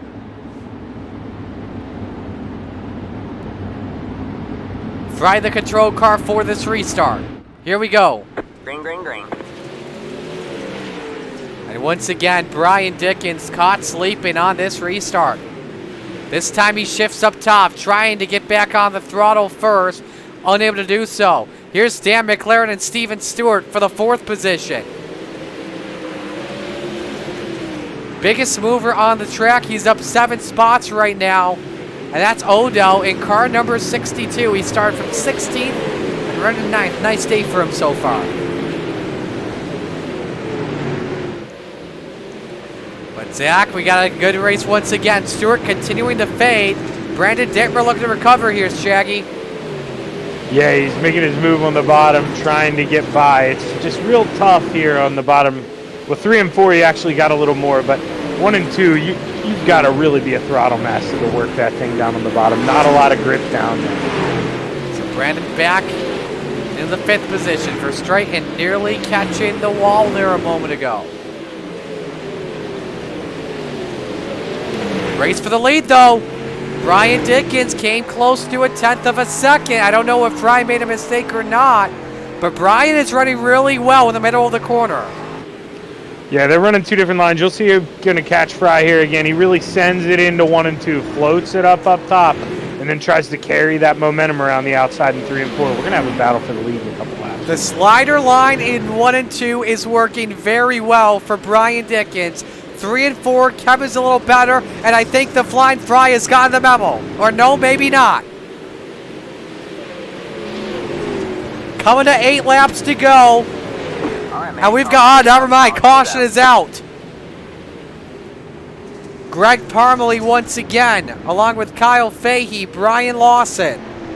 So a 3-car accident brings out the yellow, and Parmalee, I believe, has lost steering in the SRC number 4. Let's show you what happened. That's Fahey in front of the 4.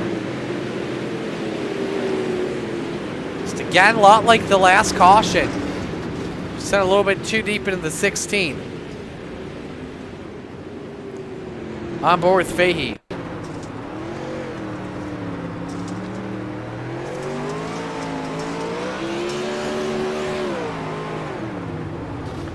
Again, Parmalee showed the nose underneath, but it was Fahey's corner, so.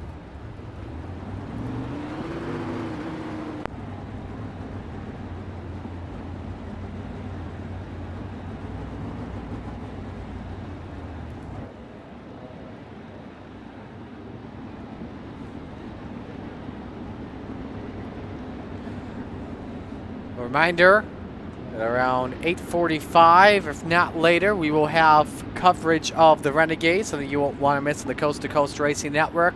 While we're at it, let us know who you're rooting for in the chat. 23 people watching, 26 if you count the Slide Job Racing Network. Thanks for joining us tonight here, everyone. We're glad you could join us for our weekly Monday night ritual. You saw Dickens, late restart for Kevin Fry, checked the field up, and now Corinna trying to strike. Little mind games by the race leader.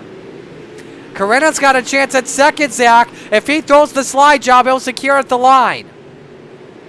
Yeah, and he's definitely floating up here. And he's got it. Dickens not going to be too pleased at those mind games, though, that's for sure. But Dickens tries to show the nose under. Oh, trouble. Bixler in the back. Caution is out.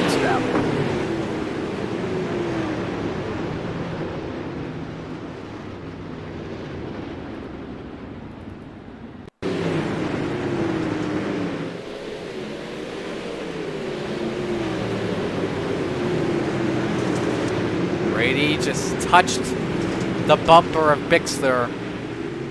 Didn't think he'd get too sideways like that. Let's go on board with the mayor.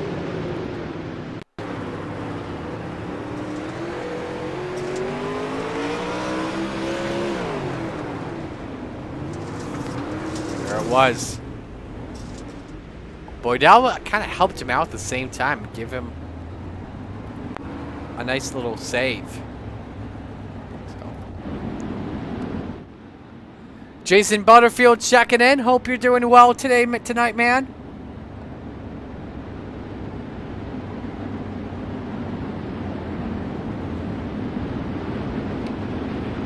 So we are coming to 6 laps to go on this restart. What do you expect here? Do you think Corinna's got something for Kevin Fry? Man, you know, as fast as he's been all season, I really don't think so right now. I think the guy who had something for Kevin is that man in 3rd place, but that restart, he's going to be going back and wishing he could redo that. That might have been the winning move of the race here for Mr. Fry. Well, let's see what happens as we come to 6 to go. Kevin Fry, who's been known for doing really well in the Rebels in the past, ready to bring us back to green. Another late restart, but this time, not as bad of a checkup. McLaren looking for the bottom step of the podium. His tires have come in pretty well late in the go, and he touches the berm and nearly hits the tire. Caution is out for Gary Offut. We'll do the restart once again in the same positions and take off a lap. So that'll give us 5 to go. We come back to green. Here's a look at what happened to Gary. Again, another accident in the back of the pack here. Bixler had caught the wall and just came down to Offut. Not thinking that he would be there. Let's ride on board with the 94.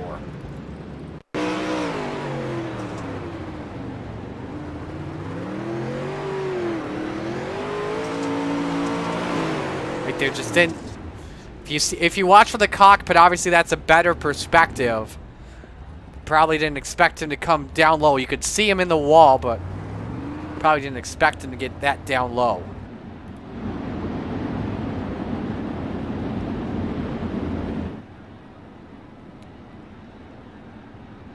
So we're approaching crunch time here.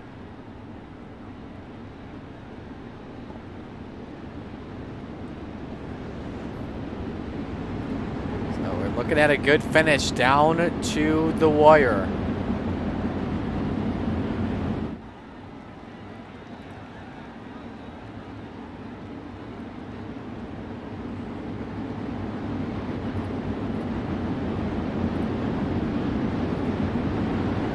Set for the green flag once again. Green flag.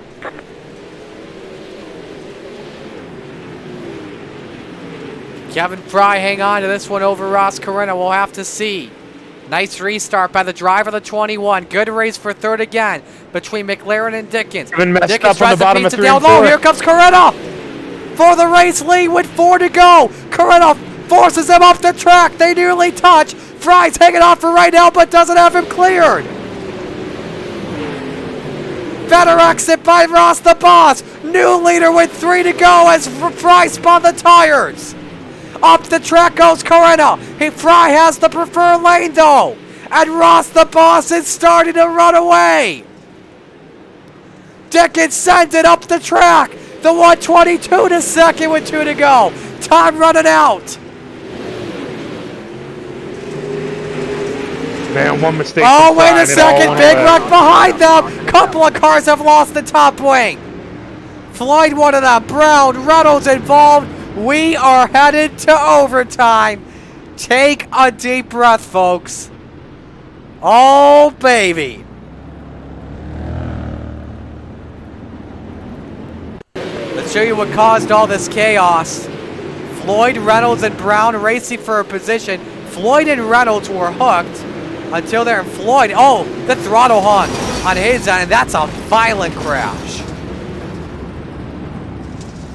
So going back to and looking at that, Marty, Kevin got into that first tire on entry of turn 3 on lap 26. That's what got him up. Yep, you got to wonder too now he's got some left front damage because that was a decent hit. A lot of collateral. So let's look at Kevin Fry's car indeed. This will give us a nice close-up. The left front looks fine to me. Let's see, is this the restart right here? Nope. No, it's still one more time. One to green. Okay. Let's look real quick at Fry. Let's ride on board with Fry real quick and show you where he hits the tire. Gonna fast forward here real quick. I think it may be right there. Yeah, hit the tire pretty good. Didn't take the tether off or something like that. But Ross Carino looking to start off 3 for 3. And we are coming back to the green flag. Green, green, green. 2-lap shootout. Can Ross Carino hang on? Kevin Fry underneath. Dan McLaren underneath. 3 wide for second. McLaren looking for second. That's just what Carino wants to see. Off for turn 4. White flag is in the air. We're on the last lap. This one, though, is not over. Ross Carino or Brian Dickens or the field. Dickens has it down to half a car length. Great run from Carino off for turn 2. Dickens and McLaren race for second. Off for 4. Ross Carino 3 for 3 to start this season. Zach, we're going to have to put our money where our mouth is. The bounty is activated for next week. Unbelievable. That was a crazy run. He had one chance there. Kevin Fry made one mistake out front, and boy, he was right there to pounce on it. Great race here tonight at Lucas Oil. You love it for Ross Carino. At the same time, though, you hate it for Kevin Fry. It's been a while since we've talked to him in victory lane. Yeah, definitely a little heartbreak for him. He's gonna be kicking himself. Nobody to blame, but the guy in the seat. Look at your top 10 here from tonight. Biggest mover, the guy that finished in 8th, and Bryce Odell starting in 16th. Carino, Dickens, McLaren, Fry, and Dittmer all eligible to transfer. Pending IL.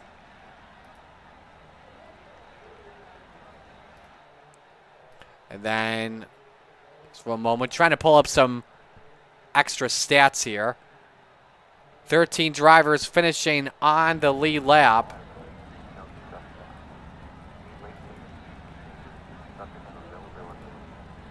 And then I think we're good to go and talk with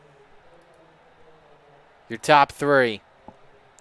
Sway, yep, I think we're good to go. So, yeah, let's begin and talk with Dan McLaren here. Hey. Hey, what's up? Hey, nice run for you tonight. Where did your car start to improve at the end? I wouldn't say that it improved. It just, I was invested with the bottom. Same with, Ross and Brian. They were running bottom to middle.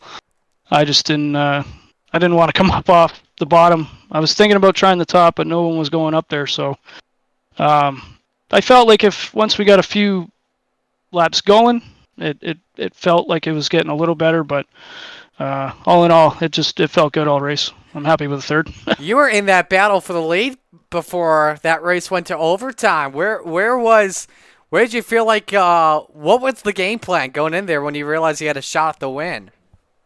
Just hit your marks. I mean, like all 3 of us, we all hit our marks, equally at the same time. So if one of us just punched it a little too sooner and spun the tires, then maybe could have got an extra spot. But no, Brian and Ross drove a great race, so congrats to them on 1-2. Who do you want to give shout-outs to? All the boys at Venom. Every week learn something new with those guys, so it's fun racing with all of them. Well, our Custom Fabrications, Magnum Race Designs, VMR Wraps, all the guys behind the scenes, coast to coast, and you guys with the broadcast week in, week out. Alrighty, we'll let you go. Great job tonight, and hopefully we'll see you in Renegades. Absolutely. Dan McLaren finishing in second. Let's go to the man that came so close again. Brian Dickens finishing second. Zach, you've got him. Hey, Brian, Zach in the booth, man. You got a copy? Got a copy, buddy.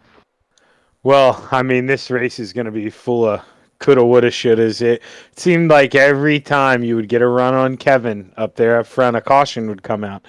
Then finally, you get a decent restart, but it seemed like he was playing with you a little bit, and that allowed Ross to get by you. So talk about that a little bit. Yeah, I was trying to save my tires early on because this track's really rough on tires, especially when it's slicked off as much as it was. But that give up my track position, and like you said, I messed up on that well, I made a couple of mistakes to lose those track positions, and I just played out from there. I feel like if I had, maybe 3 or 4 more laps, I could have got by them clean, maybe. But that's about it. Yeah, I mean, did you just now? This is kind of a tricky question here, but when did you discover that aggressive slider line in 1 and 2? Because you really were running that different than everyone else. You were making up so much time on the entry. Yeah, you were losing a little bit center off, but the amount of time you made up on entry was phenomenal. When did you discover that line? About halfway through, going around under caution, I saw basically both corners had a little bit of patch of moisture, like halfway up coming off. So I was trying to get the car as straight as possible and just slide right into that and just try to get the most grip I could. What everybody else was kind of sideways and not in control. So just trying to roll it kind of like an asphalt race. Yeah, man. Well, you look good out there, and you're always consistent if you're not caught up in somebody else's BS. Let's be honest. So a win's going to be coming your way, but second place, nothing wrong with that. You got anybody you want to thank on it? Yeah, I got to thank Hammer Down Racing, my buddies Brandon, Kurt, and Joe. M9 Performance for everything they do for me and our team on the setups. I definitely couldn't run this good up here with these guys. C2C for everything everybody does. You two guys for calling the races. We really appreciate that. Y'all do an awesome job at it, and just keep it up, man. Well, congratulations, Brian, and hopefully we're talking to you again next Monday, my man. All right, thanks. Brian Dickens, your second place finisher. We'll go ahead and bring up Ross the boss, and he'll get a word with the man, Marty Sakala. Ross, 3 for 3 to start the season. What were the emotions like when you saw that Kevin hit the Uke tire and you had an opportunity to pounce on it? Well, initially it was got a little nervous there. I wasn't sure if he was gonna get up to the top or try to cut back down, but luckily he held his line pretty good. I think this one was probably a little bit more luck than anything tonight.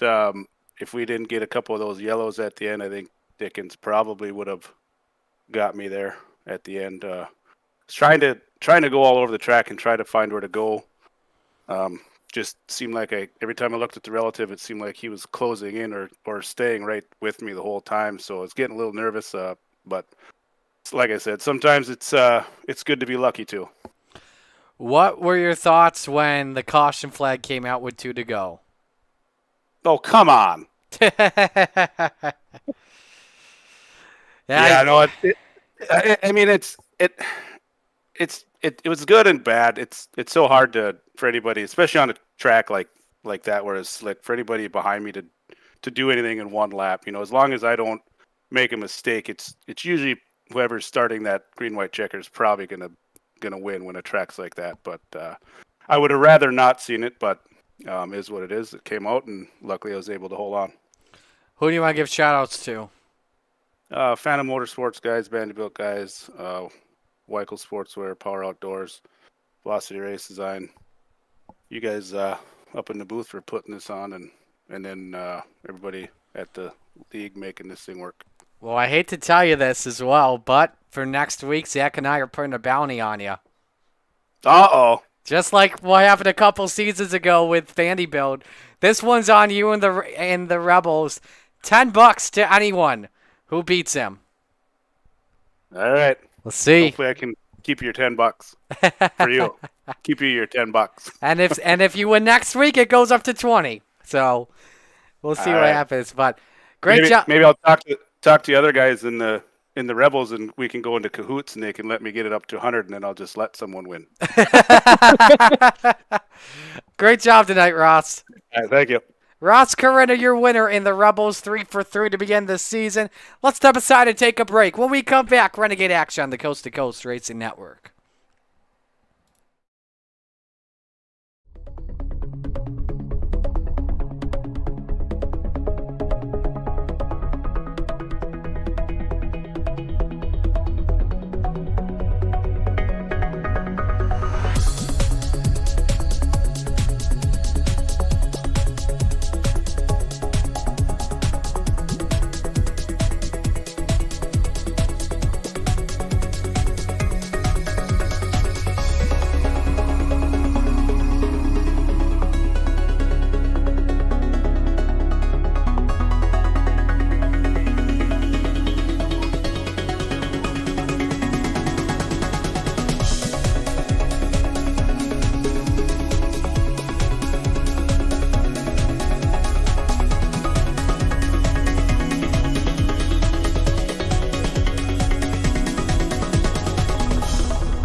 It's time for another edition of RSN Trackside, powered by Bob Johnson Auto Group on Rock Sports Network. Gets on the champion, trying to be a bit of a Hiatus, so let's get.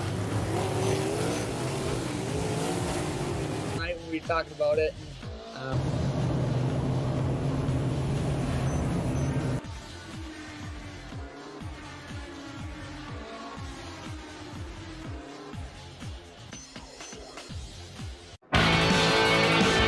Well, good evening, everybody. Welcome to our weekly race chat. Adam Ross and Clinton Jeffrey are live and interactive every Tuesday night. Rivals Race Chat is your home for race discussion, debate, news, interviews, and more. They'll even take your questions and comments live on the air and talk to some of the newsmakers each week. Tune in every Tuesday night at 8 p.m. on GeForce TV.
Under the lights here at Lucas Oil Speedway on the Coast to Coast Racing Network, where we are getting set to go for the Renegades.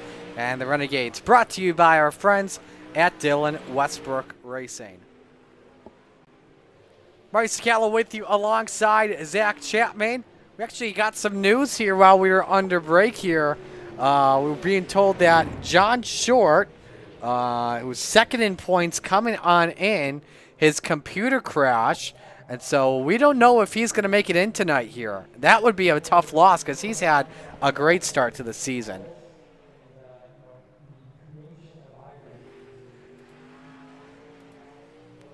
All right, I think we'll get Zach here in just a moment.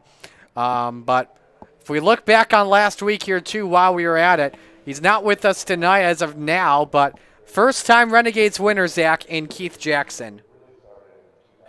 Yeah, that was a really impressive run last week, but not going to be back this week, so it's a whole open door. I look for that Vanderbilt team. They seem pretty strong in practice, so you got to keep an eye on them tonight. All right, first driver we'll watch on the track, the high side banger, Patrick Spangler in car 39. One of the favorites you have to watch out for here this evening.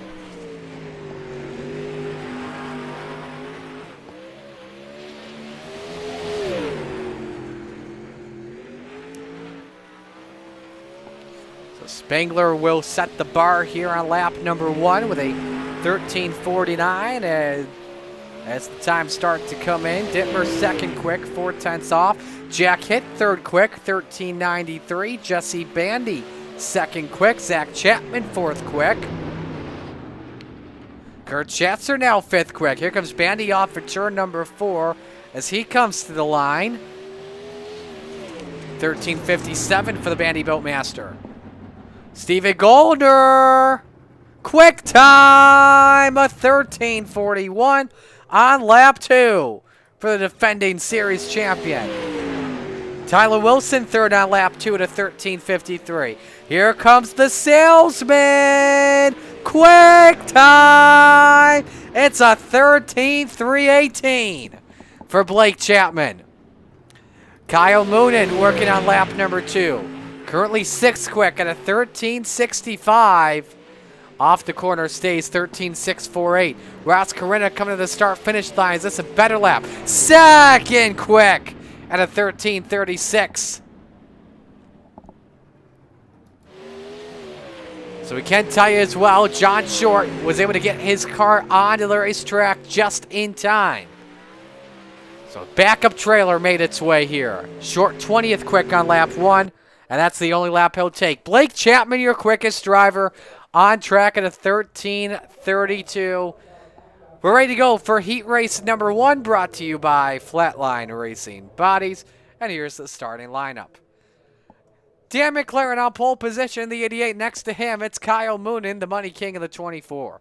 Row 2, the high side banger, Patrick Spangler in the 39. Next to the salesman, Blake Chapman in car 20.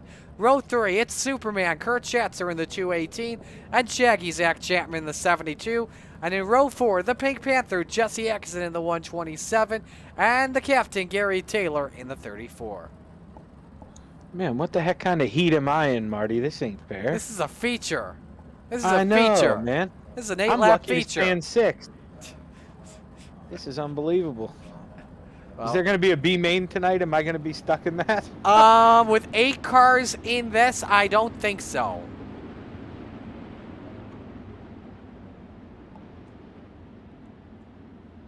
Because if we had 4 heats, that would be 32, and normally we have 4 heats when we're over 24, so.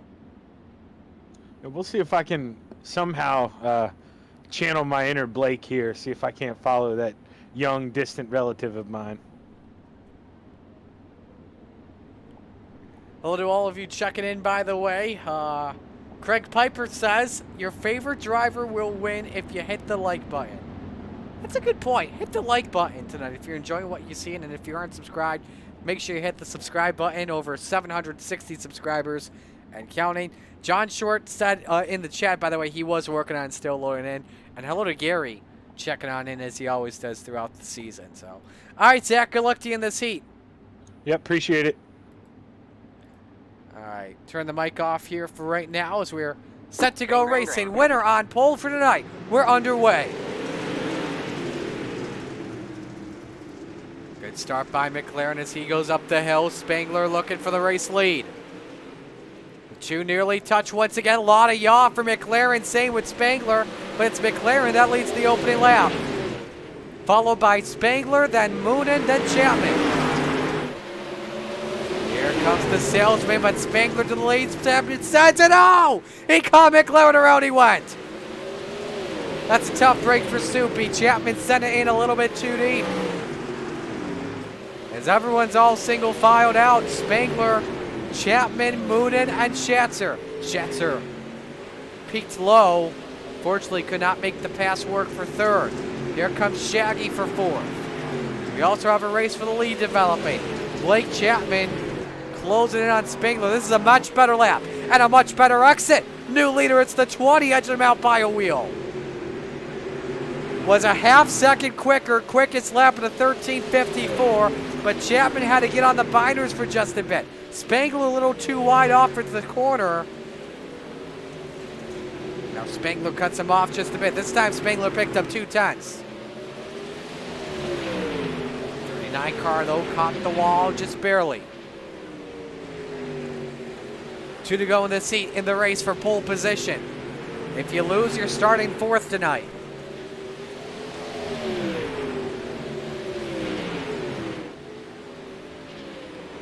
Final lap underway. Chapman sent it in deep. That may have been his final shot at pole for tonight's feature. So it's Patrick Spangler that takes position at number 1 for the 35-lap feature race.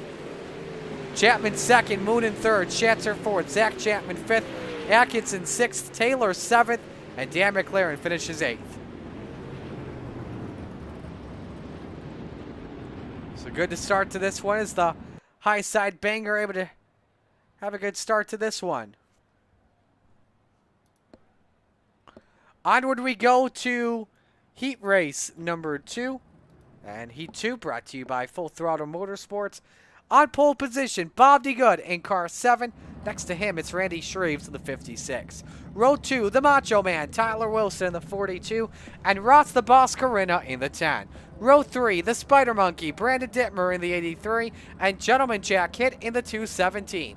Finally in row 4, John Short in the 51. And Brian Dickens in the 122.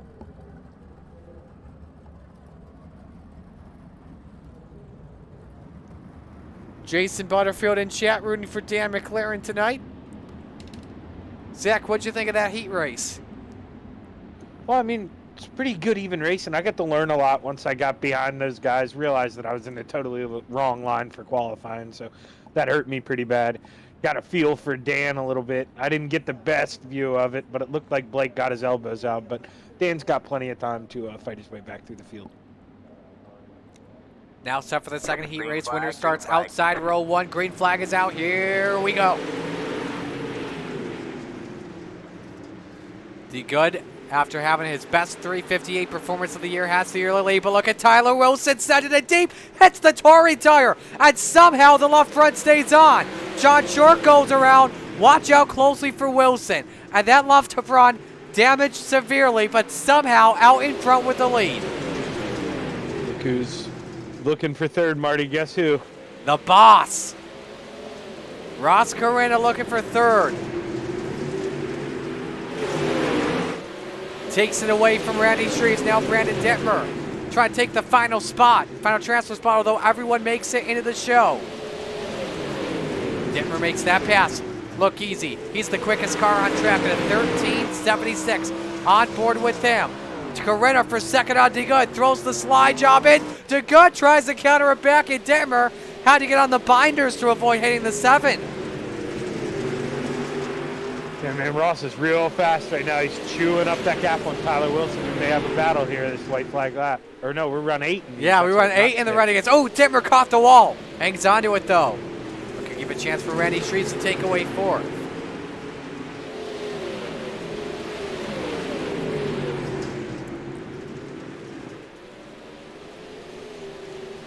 And they're going to be battling real hard for 4th because nobody wants to start or finish 5th. They're going to have to start beside me, Mark. Yeah, Absolutely. How Tyler Wilson is still racing this baby after hitting a Tory tire with the severed left front that came back. Dang iRacing glitch, I think. Off of 4, Wilson will take the win. Corinna sent it in, almost got it, finished in second. Bob DeGood third, Dittmer fourth, Treves fifth, Dickens sixth, hit seventh, and Short eighth. One more heat to go, brought to you by Glenridge Motorsports Park. Here's the starting lineup. Barry Goldner on pole position. Next to him, Brad Waite in the 814. Row number 2, the Vanderbilt Master, Jesse Bandy in the 49, and Steven Goldner in car 30. Row 3, Jack Clevenger in the 78, and the Bird to Beast, Jeff Barker in the 513. Rounding out the grid, it's Terry Landis, the Desert Demon, in the 161.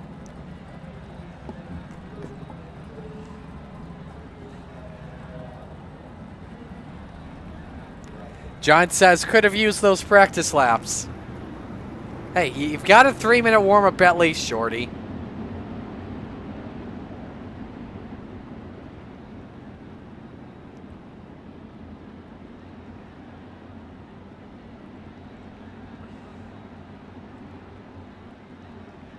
Alrighty.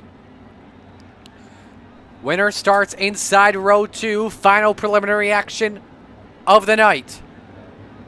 Green, green, green.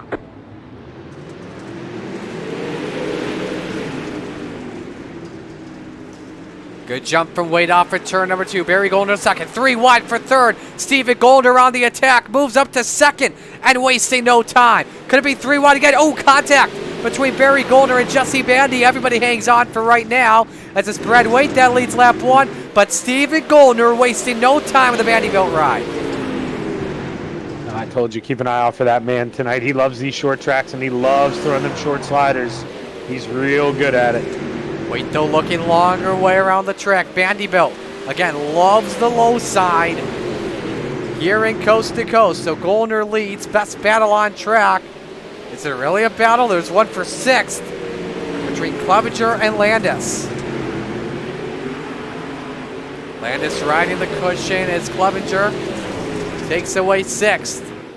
Again, everyone makes the show, so no worries about making the top 4 as we're halfway home here. Once we get this track slicking in here, it's not fully slicking in here yet, but once this track gets fully slicking in, what do you expect for this feature here, Zach?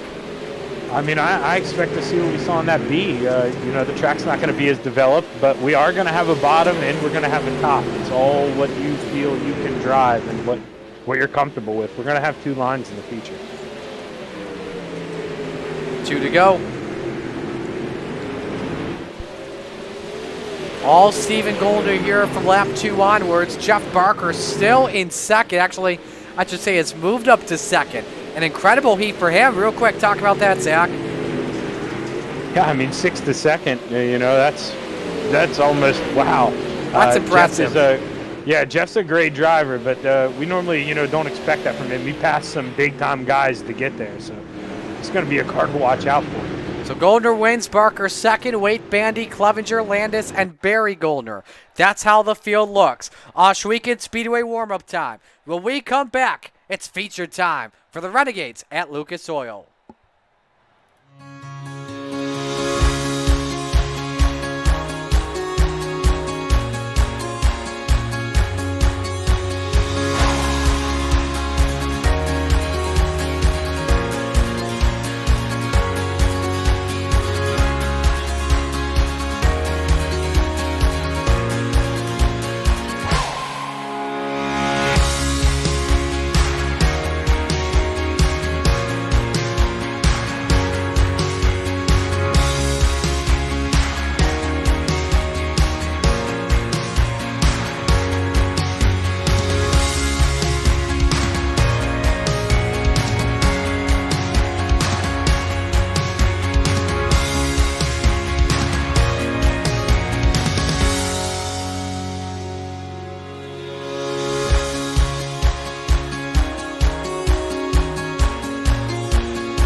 back here on the Coast to Coast Racing Network. Final moments until feature time. And while we are at it, let's get an opportunity to look at our schedule for the rest of the week and next week coming up here on the Coast to Coast Racing Network.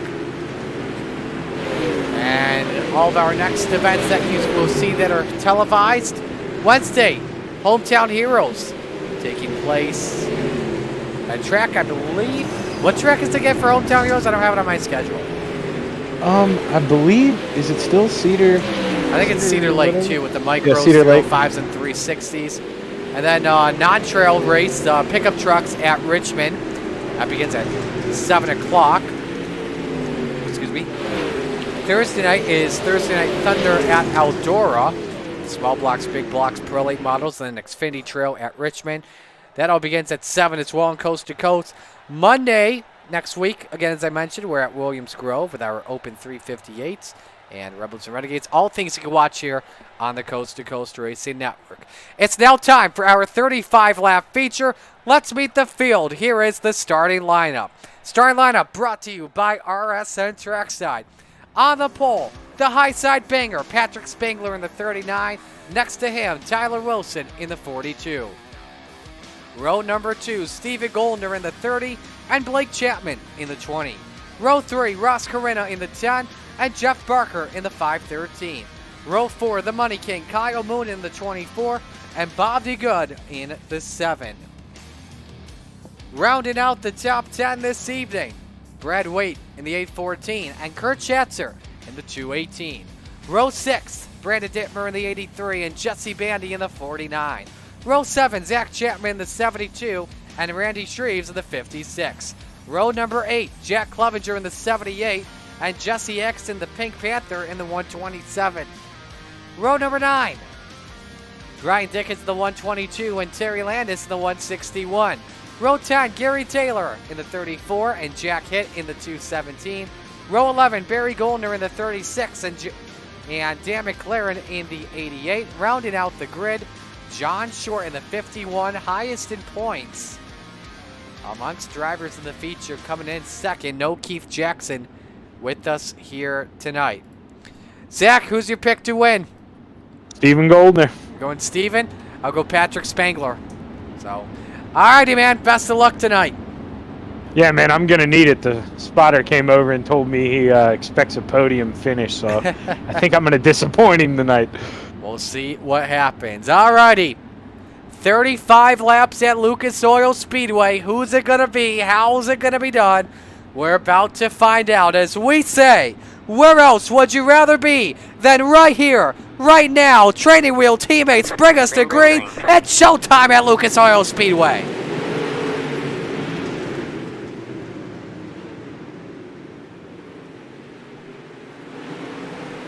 Start tonight brought to you by Lucy Olson Racing, Training Wheels Racing 1-2, KSR third, then fourth spot Vanderbilt. Spangler leads lap number 1. Goldner looking around the outside, trying to get out the third position from Blake Chapman, but doesn't seem to work at the moment. Chapman now pulls up to Tyler Wilson off for 4. Takes a peek underneath. Is it going to work? Wilson didn't give him enough of a lane to make the pass stick. Salesman's got the bottom working here for second. And takes it away. I don't know if he had it at the line, though. I'll have to make sure he secures it just in case. Another good battle behind them. Jeff Barker and Ross Carina, the Rebels winner, against the Bruins and Beats. Barker, a great heat race, finishing second in that third heat race. Up to third, Carina shows him the bumper. Up the hill goes Barker. And now the race is on for position number 5 with Bob DeGood chasing both of them. But Patrick Spangler trying to pull away. Quickest lap a couple laps ago to 14:34. Bob DeGood off to a great start. Running in the 7th spot. Let's run on board with them. Oh, Carina goes around, tried to look underneath the driver and T-boned. Jack Hitt caught him with the door. And we're under our first yellow of the night. Carina looked low on someone. I don't know who it was. I want to say it was Tyler Wilson, and Round the boss went. Need this in real time, please. Thank you. Breaking the third wall with our producers. Here's a look at what happened. Got too hot on Tyler Wilson. Nice save by the 42. Barker may have actually caught a piece of that at the same time here. Let's run on board with the boss. Oh, Matt Goldner with a slide job up on Wilson. That part we didn't see. And there it was, the contact. Corinna again. Way too hot. Brad Waite, nice job to avoid a jack hit, unfortunately. Committed up on the outside. And unfortunately, there were other plans.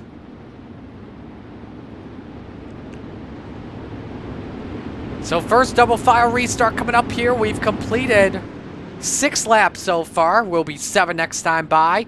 Patrick Spangler, Blake Chapman, row number 1. Tyler Wilson, Stephen Goldner, row 2, with Jeff Barker rounding out the top 5 as we come back to green. Green, green, green.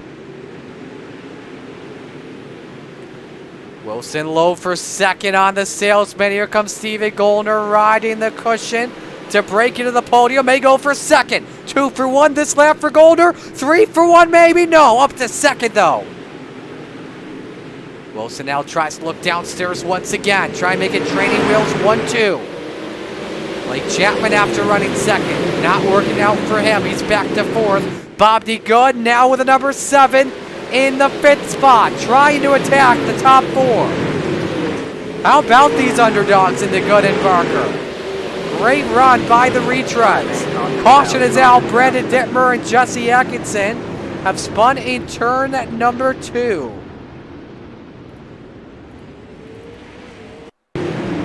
Man, look at this, 3x3 off the corner. 4 wide at one point as well. Dittmer caught the Tory tire.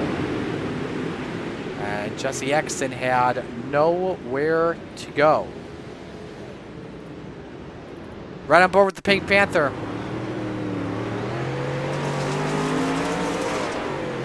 Mid-pack where he was running. Almost caught it himself. Actually, he did catch it. That same tire catches 2 victims.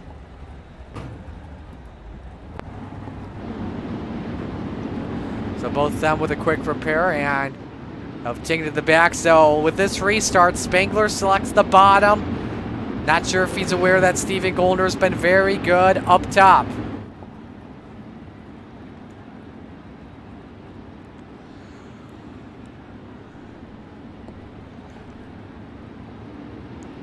Biggest mover so far, I believe it was Randy Shreves up 6. We'll double check it in just a moment.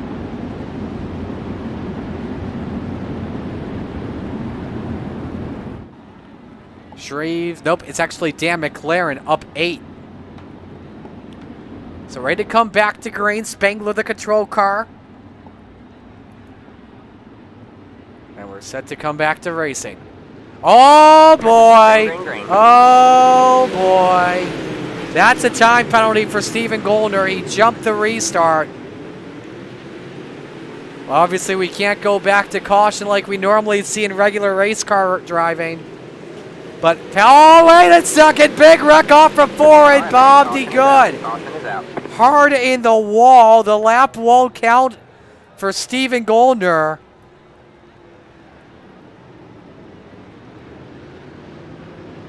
So Spangler should remain out in front, but a heartbreak for Bob D. Good. It's running inside the top 5 at one point. Show you what happened. Randy Shreves just caught him a little bit too high, and then, man, just 4 wide and 5 wide once more. Show you from the Chapman Racing drone. How tight was this? There's 4 wide. They may have been 5 wide once again. We saw 5 wide in the 358s earlier tonight. And yes, it is possible to do the 5 wide here with the sprints.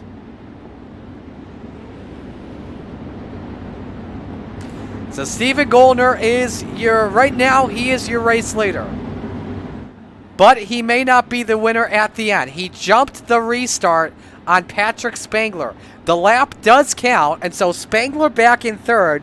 So right now in the driver's seat is currently Blake Chapman. Now we have set this to single file for this restart. So Steven Goldner will bring the field back to the green flag.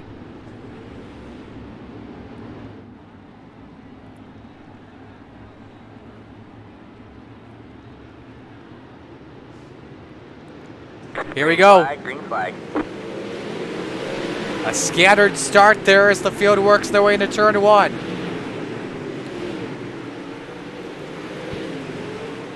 Chapman staying about 2 car lengths behind the number 30.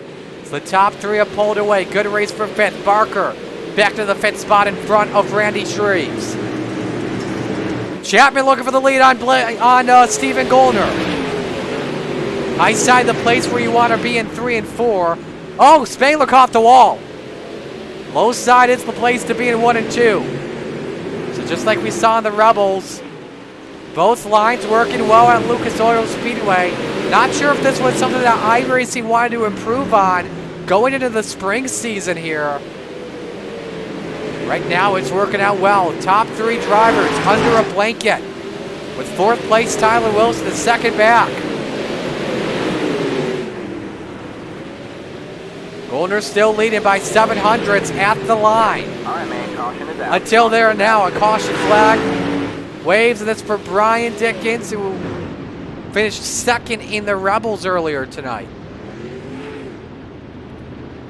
Show you what happened to the driver of the 122.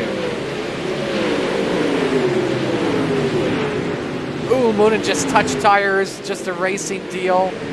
Around he went. Zach Chapman caught a piece of it, the action too.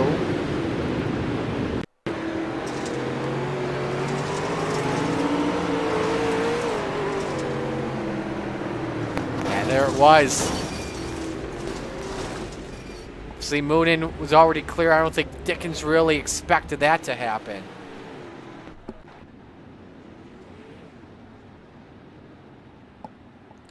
So Dickens has called it a night.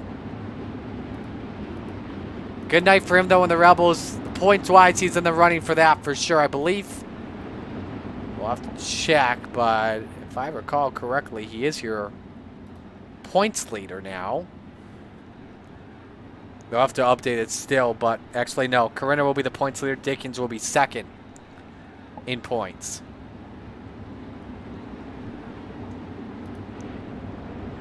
All right, going green this time by, and again, single file rest of the race. Let's pull up the 5-lap average and show you who's got the advantage. Obviously, your top 3 have been the men to watch out for.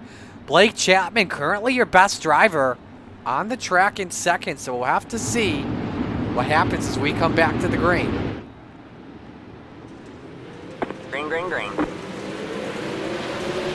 Goldner catches Chapman sleeping again. Goldner, your unofficial leader as things stand. Chapman, nice bite off at turn 2 to hang on to the spot for right now. Behind them, Kurt Schatzer, Jeff Barker racing for position. 5:13's been starting to fade in these recent laps. But Barker hangs on to 6th for right now. Back up in front for the race lead. Blake Chapman and Steven Goldner go wing to wing. And again, turn 2 is where Blake has been able to shine super well. He loves the low line. That's where he saves the tires the best. And the high side may be starting to fade away for Steven Goldner. The salesman has cleared Steven to go to the point. Again, the high side is where the 30 prevails, and the caution is out. Blake Chapman will bring the field to green in just a bit. And it's for Randy Shreves, and a tough break for him. He was running 5th. And that car looks like it may have flipped.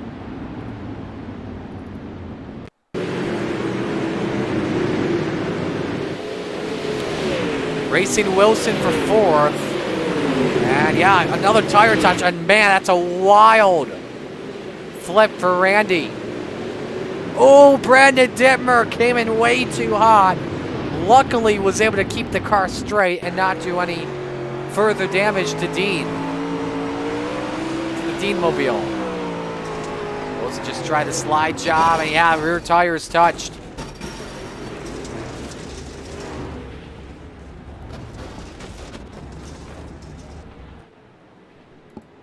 I think Dittmer was just trying to be friendly and put him back on all four wheels.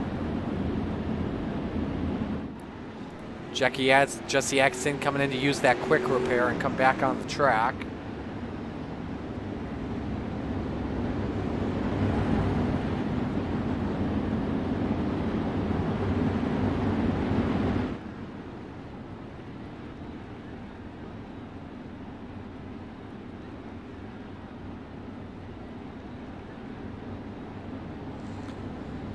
So we'll be 15 to go when we come back to green.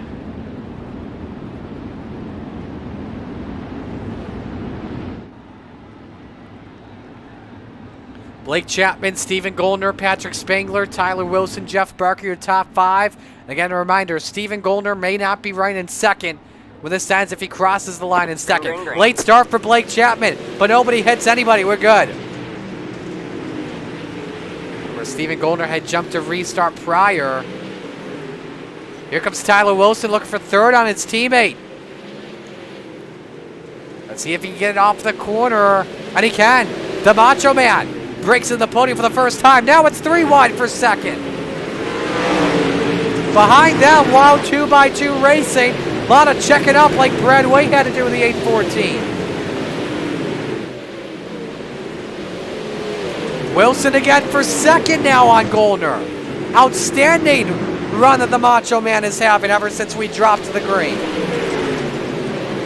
And folks, how about the guy in 6th? He may take 5th here. Dan McLaren started in 22nd.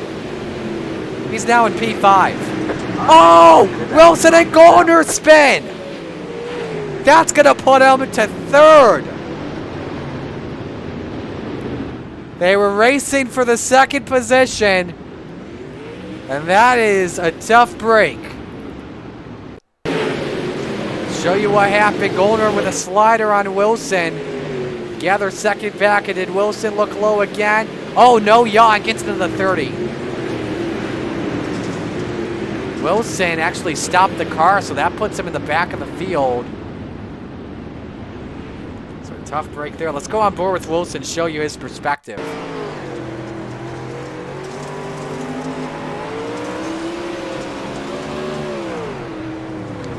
Yeah, I think he was kind of concerned at the same time of trying not to hit the Uke tire. So, tough break though for both. So the Macho Man has used a quick repair and will bring the car back out onto the track.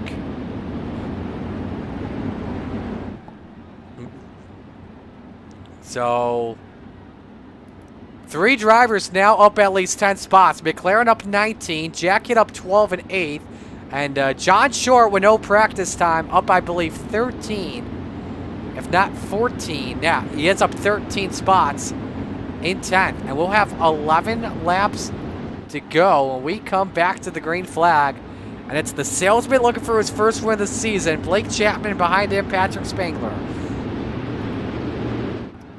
Green, green, green. Check up, I believe, and it was McLaren, and Wait went around. No caution. We stay under the green for now. And if we don't get a yellow flag this lap, that will be a tough break for Brad Wade.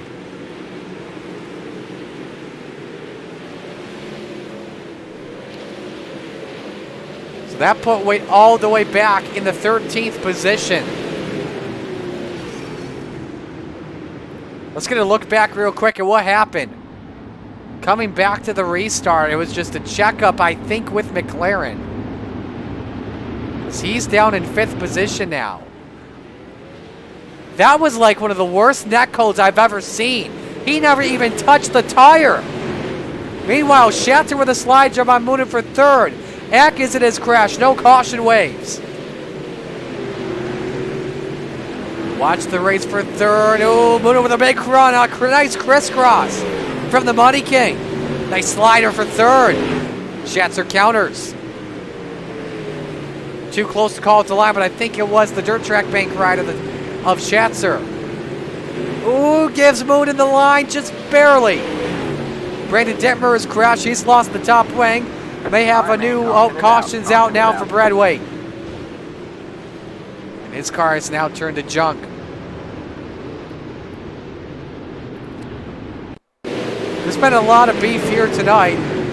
I guess we could have some beef with the internet. See, that's a clean head. And oh my goodness, Brandon Dittmer with a barrel roll. Giving the fans a nice little show, and then finally Brad Wade.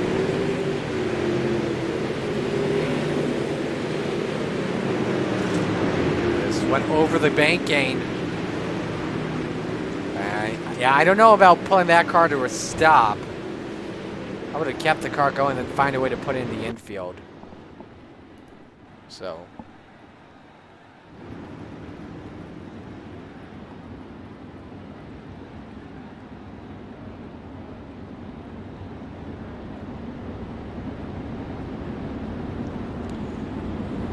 All right, so Chapman and Spangler were separated by just under a second that last time by, as we're set to come back to the green flag. We've got a battle for hard charge between McLaren and Short. McLaren up 17 in 5th. Short up 16 in 7th. Higher finisher, if they're up the same amount of spots, gets the bonus points.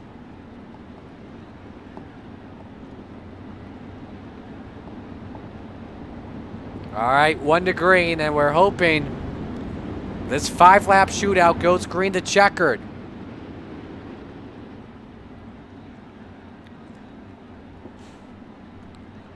Who's going to get their first win of the season? Blake Chapman, Patrick Spangler, or the field? We're about to find out. Green flag, green Another flag. later restart by the salesman as he goes. Now let's watch Schatzer here closely, see if he gets second. Spangler shuts the door. Bandy tries a slider on Short. And that one works. McLaren wants the podium. Ooh, Schatzer a little sideways, has to correct it. And McLaren takes third contact. Hang on, Kyle Moonen. What a 360. And no caution. Somehow we stay green. Okay, I guess, but go home, iRacing Race Control. Again, whoever is the admin in race control isn't controlling the yellows. It's iRacing controlled yellow, so go home, iRacing, you're drunk. How about Jesse Bandy? Very quiet in this race, looking to break into the podium. He started in 12th and 4th. 2 to go, meanwhile, for Blake Chapman. As we watch the race for third, that's going to be one to keep your eyes on closely. Jack it up on the wall. We're on the final lap, though, as he and I believe Zach Chapman have crashed. We've got a race for the win, but it's Blake Chapman and the Galen's Homegrown Popcorn KSR 20 off for 4. First win of the season for the salesman. Race for third. Bandy takes it from McLaren. The 88, though, does get the 5 bonus points, but him and Short each up 18 tonight. But it's Blake Chapman, your race winner here tonight.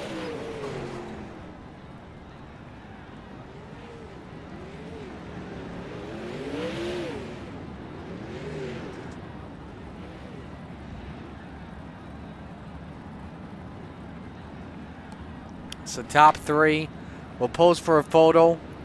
I will get you your results here. So Chapman, your winner by 7/10. Over Spangler. Bandy 3rd, McLaren 4th, Short 5th. Schatzer 6th, Clevenger 7th. So Stephen Goldner, he did cross the line in 8th. So apparently it must have been like the perfectest, I know that's not a word, but the greatest three-car start you can ever have. Corinna in 9th, and then Tyler Rosen rounded out the top 10. Jeff Barker finishing 11th after he had a great start to the Renegades program tonight. Check that, actually finished in 13th. 15 drivers finishing on the lead lap, and then here's how the rest of the field looks.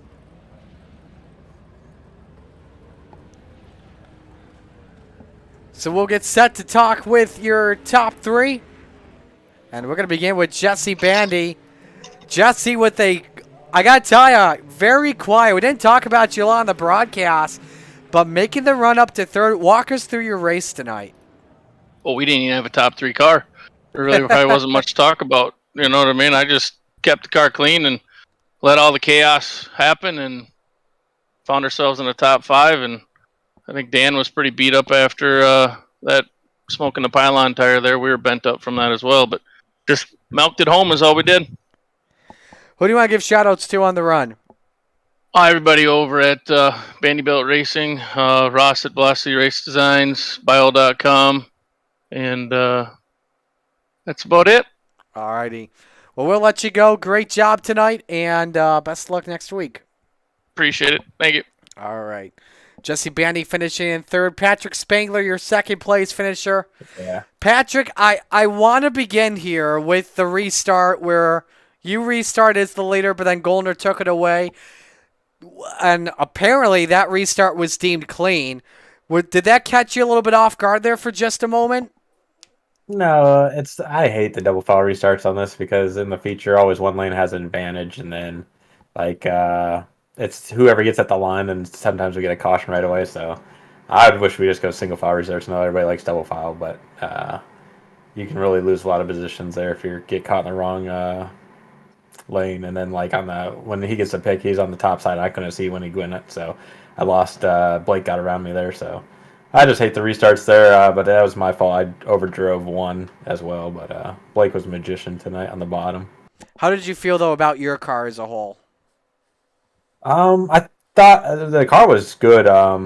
Ever since the new build update, I'm not a huge fan of the sprint cars. They slowed them down a lot, and it's very hard to pass once you get in the top 10. Tonight, it was easier to pass just because it's a little bit more technical track. We have to stay on the bottom, but the cushion doesn't get built up, so you can't get the runoff there, and just slows it down a lot more.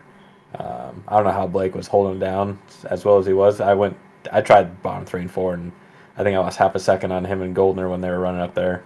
So it wasn't for me, but just finally glad to get a good finish here this season. Who do you want to give shout-outs to? You for the awesome broadcast, Roger for running the league, Train Wheels Racing, Dad and Uncle back home watching, and Dude XM Designs for the design. All right, man. We'll let you go. Great job tonight, and hopefully we're talking to you once again next week at one of your home tracks. Yeah, hopefully I have finally a big track, so hopefully can make it work, and hopefully we get a cushion. So a lot of hope in there. Absolutely. Patrick Spangler, your second place finisher here tonight. Now we go to Victory Lane to talk with your winner. The salesman is back, and Blake Chapman. Blake, what a car you had tonight. I need to ask you about turn number 2. What did you learn going into the feature tonight when it came to the low side? Because, I mean, we have not seen at this track before both grooves working at once. Yeah, honestly, I didn't know really what to expect. Watching that a little bit of that Rebels race, I saw the bottom was still fast, and going into the feature, I just didn't like how the top felt, and I knew I had a really, really good setup for that bottom side, and I decided to roll with it. I'm glad I did. I got to thank Terry for the qualifying setup. That thing was really, really fast. But this feature setup, I don't know. It's just felt like these first couple weeks I've had setups that have been fast, but I just struggled to feel really comfortable. This setup was everything I needed for sure. Happy to come away with the win tonight. Absolutely, man. How tough was that race throughout the going between you, Spangler, even Stephen Goldner at times? Yeah, it was really tough. At the very start of the race, I thought it was just going to be, bottom the whole time because, qualifying till the start of the feature, the bottom was the fast line. So I figured I was going to have to try and find a way around them somewhere else. But then Goldner shot around us up top, and I'm like, oh boy, maybe we're just going to have a freight train race up top. But yeah, I was able to use the restarts to get around a couple of guys and went back down to that bottom, and this thing was on rails tonight. Next week, Williams Grove, what's your outlook look like going in? I know I had a really good setup there before this last update for the Grove, but I think if I work on a little something for that track, I think I might have a shot to repeat. Who do you want to give shout-outs to? I got to thank the family for watching and supporting. Got to thank all the guys at the Kreitz Sim Racing team. Shout out to Terry again for the setup, and Shorty had a really, really good run tonight coming from the back. And I got to thank Preston at Epsilon Sprint Wraps and Andy at A&J Custom Creations, Malcolm's Mills Mill Writing, and of course, Galen's Gourmet Popcorn. Yep. Yep, you can head over to their website, and don't forget to use code CART at checkout for 15% off some of their delicious popcorn. And I got to thank you for putting this on, Marty. John had to do it for you earlier this season, and he did it pretty well. But hey, whenever you do it, it just smells so delicious. Yeah, it was fun to hear him sell some popcorn up here, but I had enough listening to him sell it. I had to come up here and stake my claim as a salesman again. Absolutely. All right, man. Congratulations on the win. Thanks, Marty. Blake Chapman, your winner in Victory Lane tonight. So with that, that's going to do it for us again next week. Williams Grove Speedway. Start time at 7 p.m. You can watch right here on the Coast to Coast Racing Network. On behalf of everyone at C2CRL, all the fine drivers and sponsors, and our great group of admins, on behalf of my broadcast partner tonight, Zach Chapman, Mike Scala saying so long. Congrats to your winners here. Logan Wentz in Open 358s, Ross Corina in Rebels, and Blake Chapman in Renegades. So long, everyone.